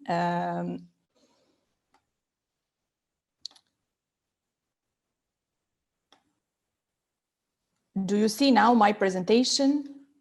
Yeah, we see. Thank you. Okay. I will speak a little bit on what the program do. Maybe I will say something that for the audience is well known, but we cannot look at the future without seeing what the ADRION program is actually. Just a moment, because I'm not able to go down. Just a moment, please. Okay, now do you see my screen? Yes? Yeah, we see. Okay. ADRION program, as you know, it's one of the programs of the ATC programs, which involves 4 ERDF partner states and 4 member states. So its composition is unique in the panorama of the ATC programs, since it has a balanced partnership between EU and non-EU member countries. Such composition for sure has determined even its action in the region, and therefore the program has supported cohesion, trying to stimulate and the construction of the partnerships and involving all the actors of the area to the maximum extent.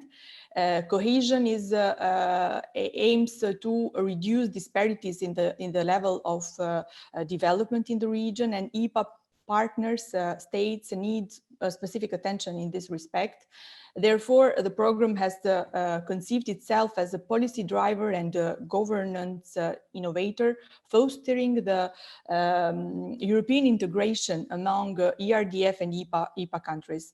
And in this respect, the program has put in place several actions supporting the capacity building, knowledge and technology transfer, and try to facilitate the participation of the EPA countries in all the projects. On the other hand, the program is even one of the programs of reference of the EUSAIR strategy.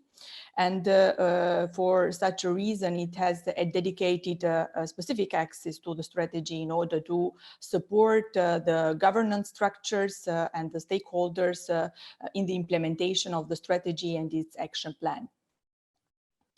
The program has tried to formulate itself in reply and to give an answer to the EU 2020 strategy for smart, sustainable and inclusive growth, as well as the action plan.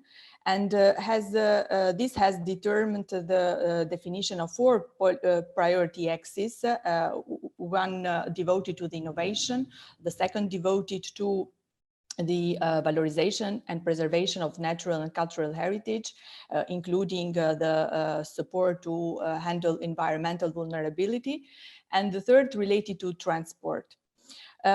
Overall, 62 projects have been funded so far by the program, out of which 17 in the case of innovation, 32 in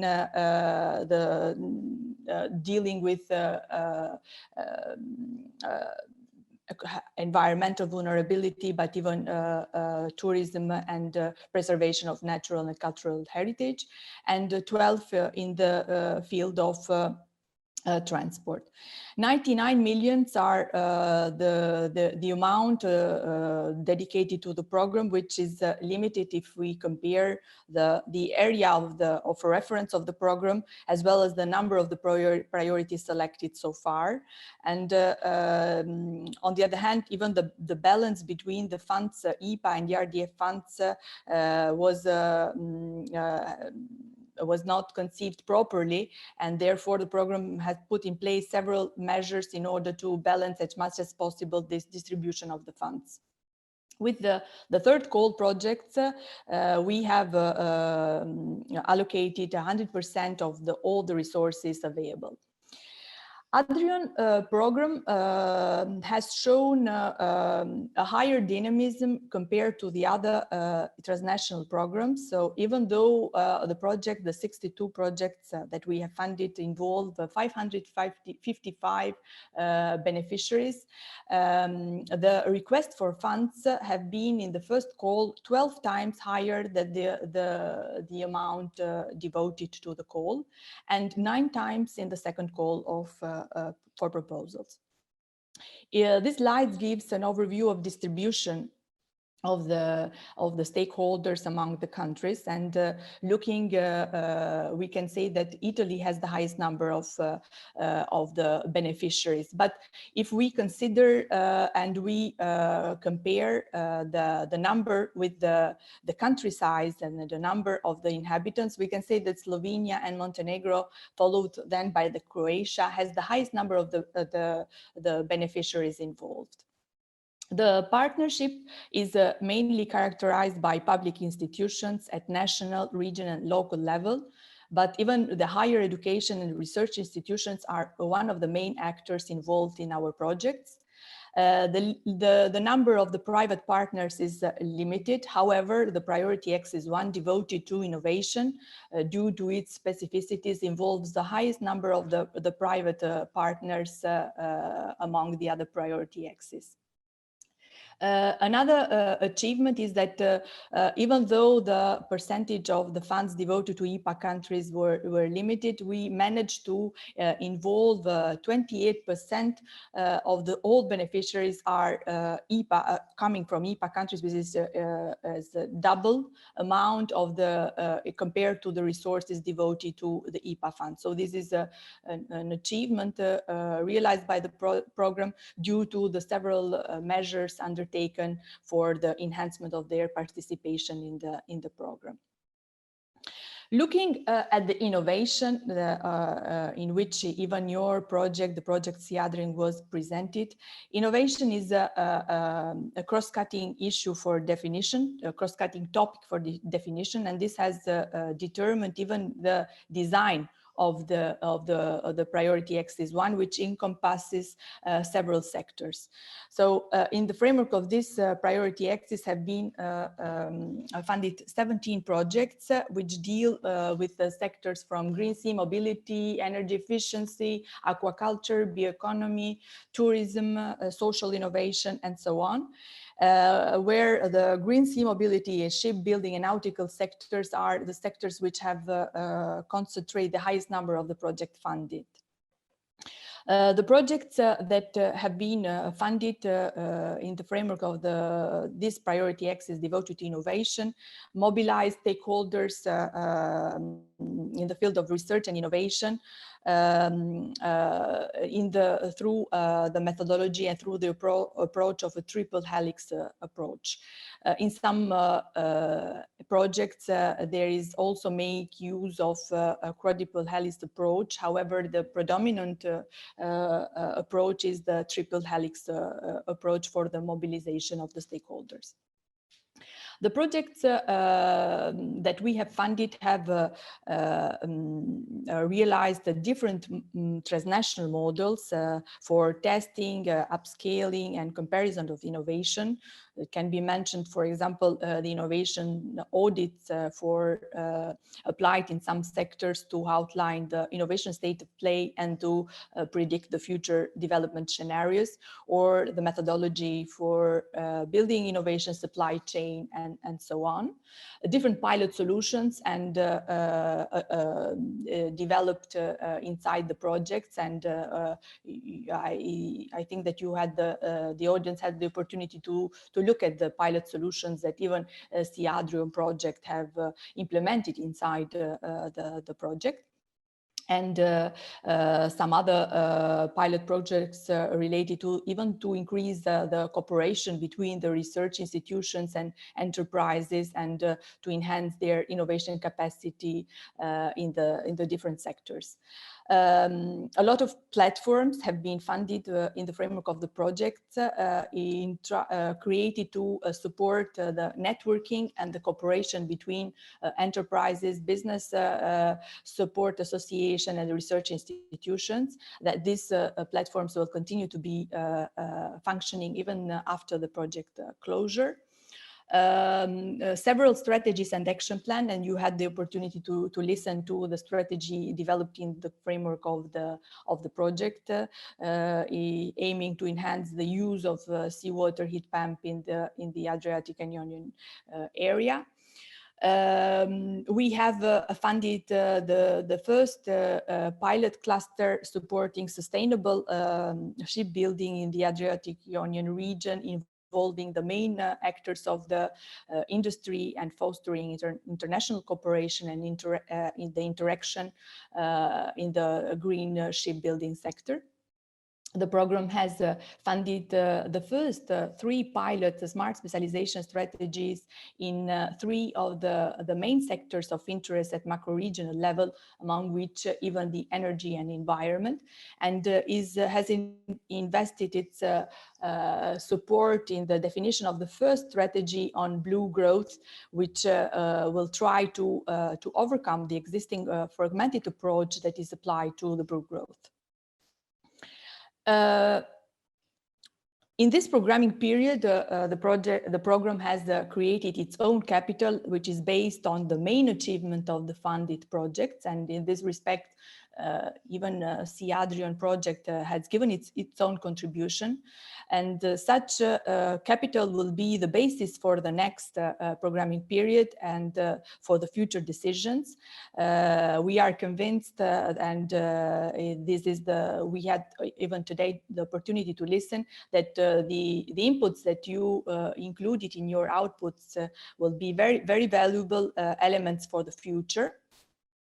The program would like to ensure its thematic continuity, concentrating its efforts in the thematics which have a wider transnational scope.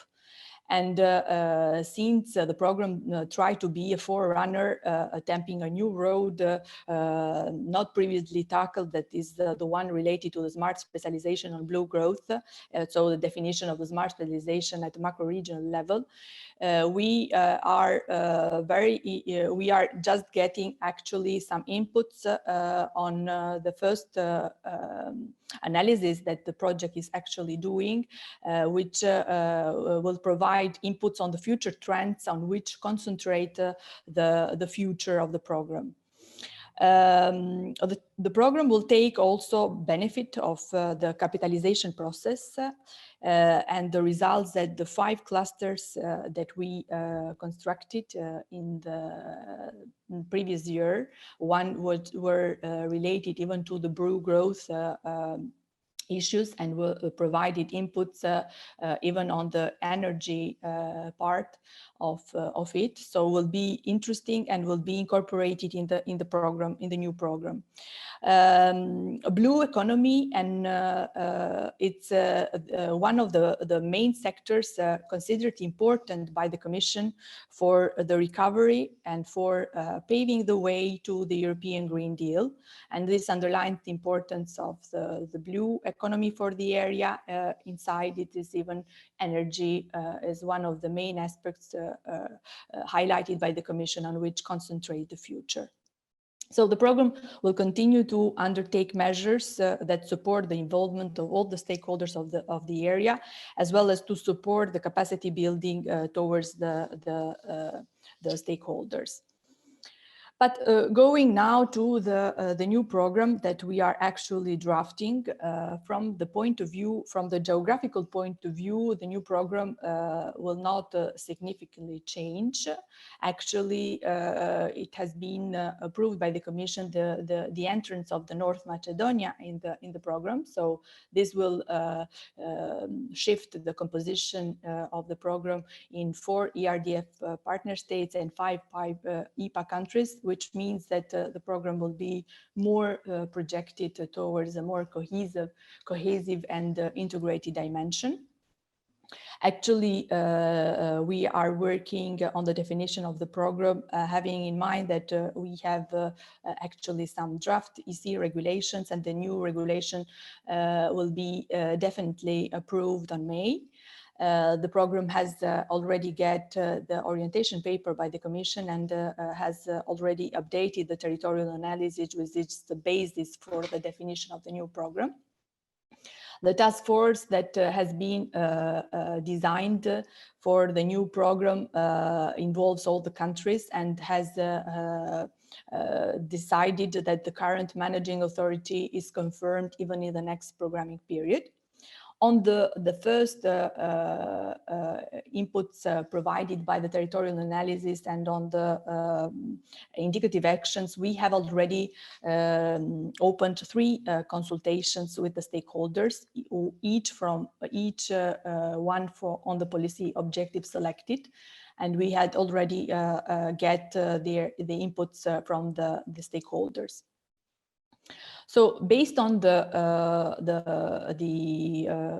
Commission orientation paper, based on the territorial analysis, the task force decided that selected the policy objectives on which concentrate the future programming period. So among the policy objectives, it is selected 1 related to innovation, or promotion of innovative and smart economic transformation. The second devoted to environment, so for a green or low carbon Europe, promoting clean and fair energy transition, green and blue investment, circular economy, climate adaptation and risk prevention.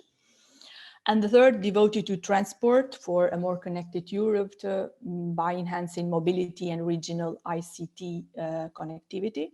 And in addition to these 3, a new specific objective devoted to the institutional capacity for the implementation of macro-regional strategy is added. The selection of the priorities has been done considering the limits imposed by the regulation, which requires that the 60% of the program funds should be concentrated in 3 ERDF objectives and only 20% to the Interreg specific objective. And having in mind that the PO2 is obligatory for the transnational programs in order to support the transitions to, and the goals of the European Green Deal. And that 80% of the program should be concentrated on the macro-regional objectives designed in the EUSAR strategy. On innovation, the Commission recommended the program to concentrate it in a few specific and limited challenges on which it can clearly bring clear benefits and spill over in the region. PO1 will continue having the same approach as in this programming period, so being the priority axis encompassing several sectors, among which even energy. The development of the new technologies through research and innovation, as well as the adoption of the existing ones, are considered the main drivers for firms' productivity and competitiveness, and that's very important to concentrate on them, as they crucially determine the growth trajectory of the regions. And innovation is considered important, having into account even that the European Innovation Scoreboard, which provides a comparative assessment of the research and innovation performance in the member states, but even in the selected third countries, shows the need to enhance and to improve the performance on research and innovation of the area, moving from the level of moderate and modest innovator towards a stronger position. This is something that has been highlighted even in the territorial analysis that we commissioned. On the other hand, there is a need also to increase the level of the cooperation between the research centers, the higher education, public administration, and private companies, and to enforce the technology transfer and capacity building. And based on and considering even the current economic situation that we are facing, and that is changing rapidly even due to COVID-19 situation, this situation stress more than ever the importance that research and innovation has in order to cope with the new economic and social challenges. So based on these elements, we have proposed some actions.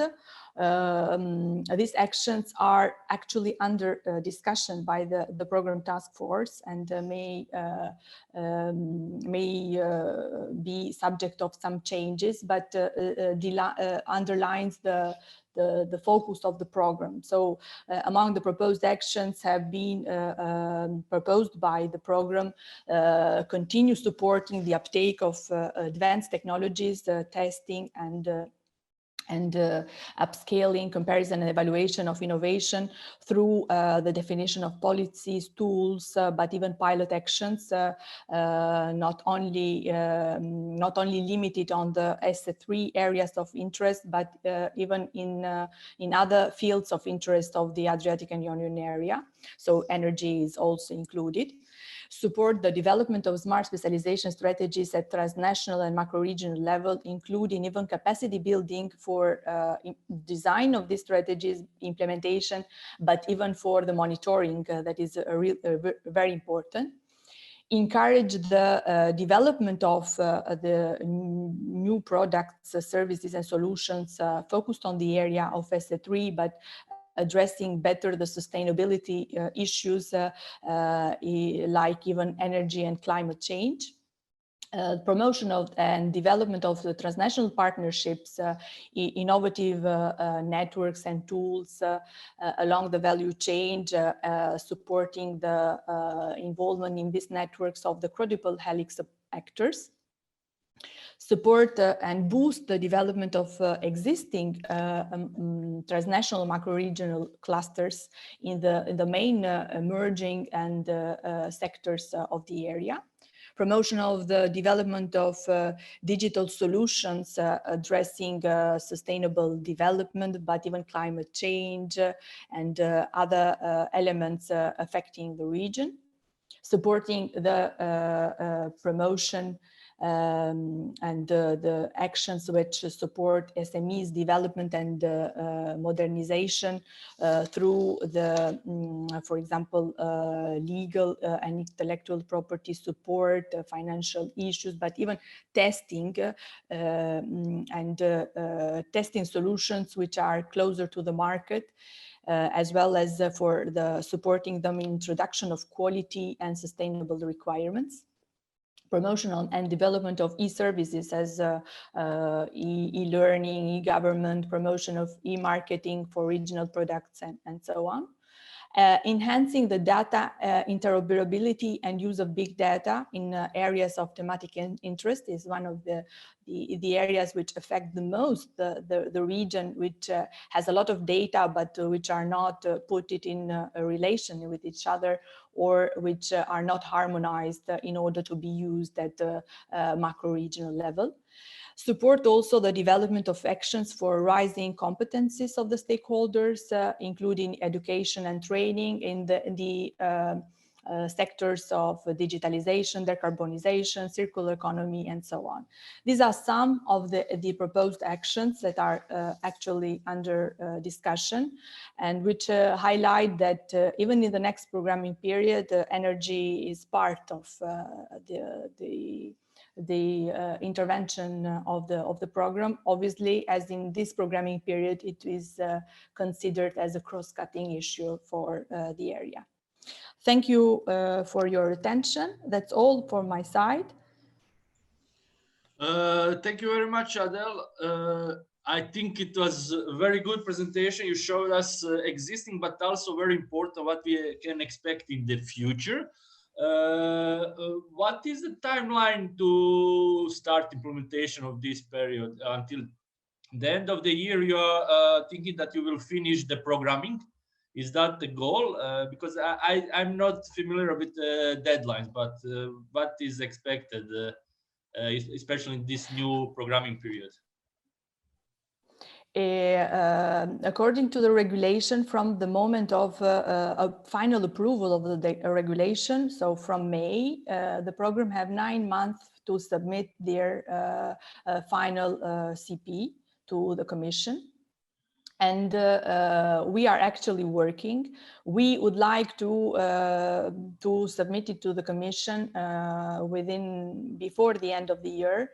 It's obviously, it not depends only on us, because we are actually working and the task force has to approve it. So there are 9 countries involved in the process. So it depends even on how the things will go at the task force level. Anyway, we would like to conclude it as soon as possible in order to start the implementation. I don't know if it will be possible to launch this year the first call or the first call, because it will depend even from the approval of the Commission. It will be at the beginning of next year. So it depends. It's all, everything is in process. Actually, we are just working in detail with the task force, focusing better. So they have selected the POs, so the priority axis, and we are working inside to focus better the intervention field of the single priority axis. Okay, thank you. Because I saw that there are very, very interesting topics, and I noticed e-learning, and we are going in the digital direction, but also the transnational networks, which is actually showing that cooperation on the transnational level is very, very important to achieve goals of ADRION program. So thank you very much for this presentation, and thank you very much for all your help in the implementing of the SEADRION project. We are still working, but we are at the end with all major results are existing, and now we are actually looking for the fine tuning, and I hope that documents prepared in the project can actually help ADRION program in the designing of the future needs of the program. So especially this strategy, which actually include all information obtained during the implementation of the project. So that's, I think, the most valuable document of our project. No, so thank you very much. No, I can assure you that we will read carefully and we will take into account all the inputs that your project, but even the others, will give to the program. Yeah. So thank you very much. Thank you for presentation and for a lot of good information. And we are waiting to finalization of the program, new period, and we are waiting for the new call. So thank you very much. Thank you. So and then now I will call Neven to give like a short conclusion at the end, just to inform all attendees. We had like 100 attendees. So webinar was, I think, very interesting. We tried to incorporate all elements to give you the real results from the field, but also from the perspective of scientists. And Neven, please, few sentences at the end of the webinar to close this webinar. Thank you, Boris. We have learned from this project the importance of innovative pilot projects. We have learned a lot about the potential of using seawater heat pumps. Actually, the region is all around the sea, so this is potentially very important. It can solve different issues. We already had some such projects in 1970, but there were some mistakes in implementation. And then the concept, strategic concept, was to bring gas everywhere. So now we are coming back with the knowledge that we collected in the meantime. Also, it is very important that this project or this program allows for cooperation on the regional level, which is important for synergies and for cross-fertilization. We can learn. We have seen what are the issues on the way, and they're appearing in different countries, so why not learn from each other? Well, the conclusion is that of the webinar is that the project was successfully implemented. It's a bit late, the end, but we had quite a lot of barriers on the way. And one of the important results is the Association for Heat Pumps, which can help remove those barriers in the future. I would like to thank all the partners. It was great working with you. I would also like to thank Boris, who was in a way the soul of this project. He was taking care about this, about everything. I would like to thank Daniela, who was working on the administrative part from our side. I would like to thank all the presenters today. And I would like to thank especially Ms. Franja Adela, who helped us hugely with the procedures, which are not the most simple ones. So I think project was very successful. We have learned a lot, and I hope to continue with this program with the same partners or new partners. Thank you very much. So thank you, Neven, for this. Yeah, we are coming back for the heat pumps, seawater heat pumps. If we take into account that in 80s our one pilot plant was built, so industry existed in 80s, but then stopped, and now is actually trying to back on the feet and to continue good work, as you said in your presentation, but also we saw in other presentation, importance of heat pumps, seawater heat pumps. It's very, very big if you take into account that we want to achieve high share of renewables in the future. It can help us on many ways, and Luca presented the wishes of 2030 with almost 50 million of new units. So is it going to be single units, or is it going to be as a one central units?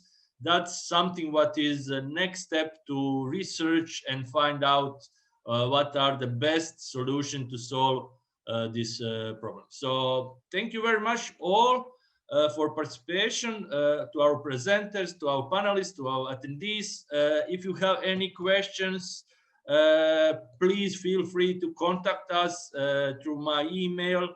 And if you need something from your partner countries, on national level, please also contact your partners, or you can contact me directly, and I will try to share your information. So thank you very much. Thank you very much for all presenters, and I hope that we see each other very soon on the new and future webinars in this field. So thank you very much, and by this I'm closing the webinar. Bye bye. Bye bye. Bye bye. Bye. Bye-bye. Bye bye, everyone.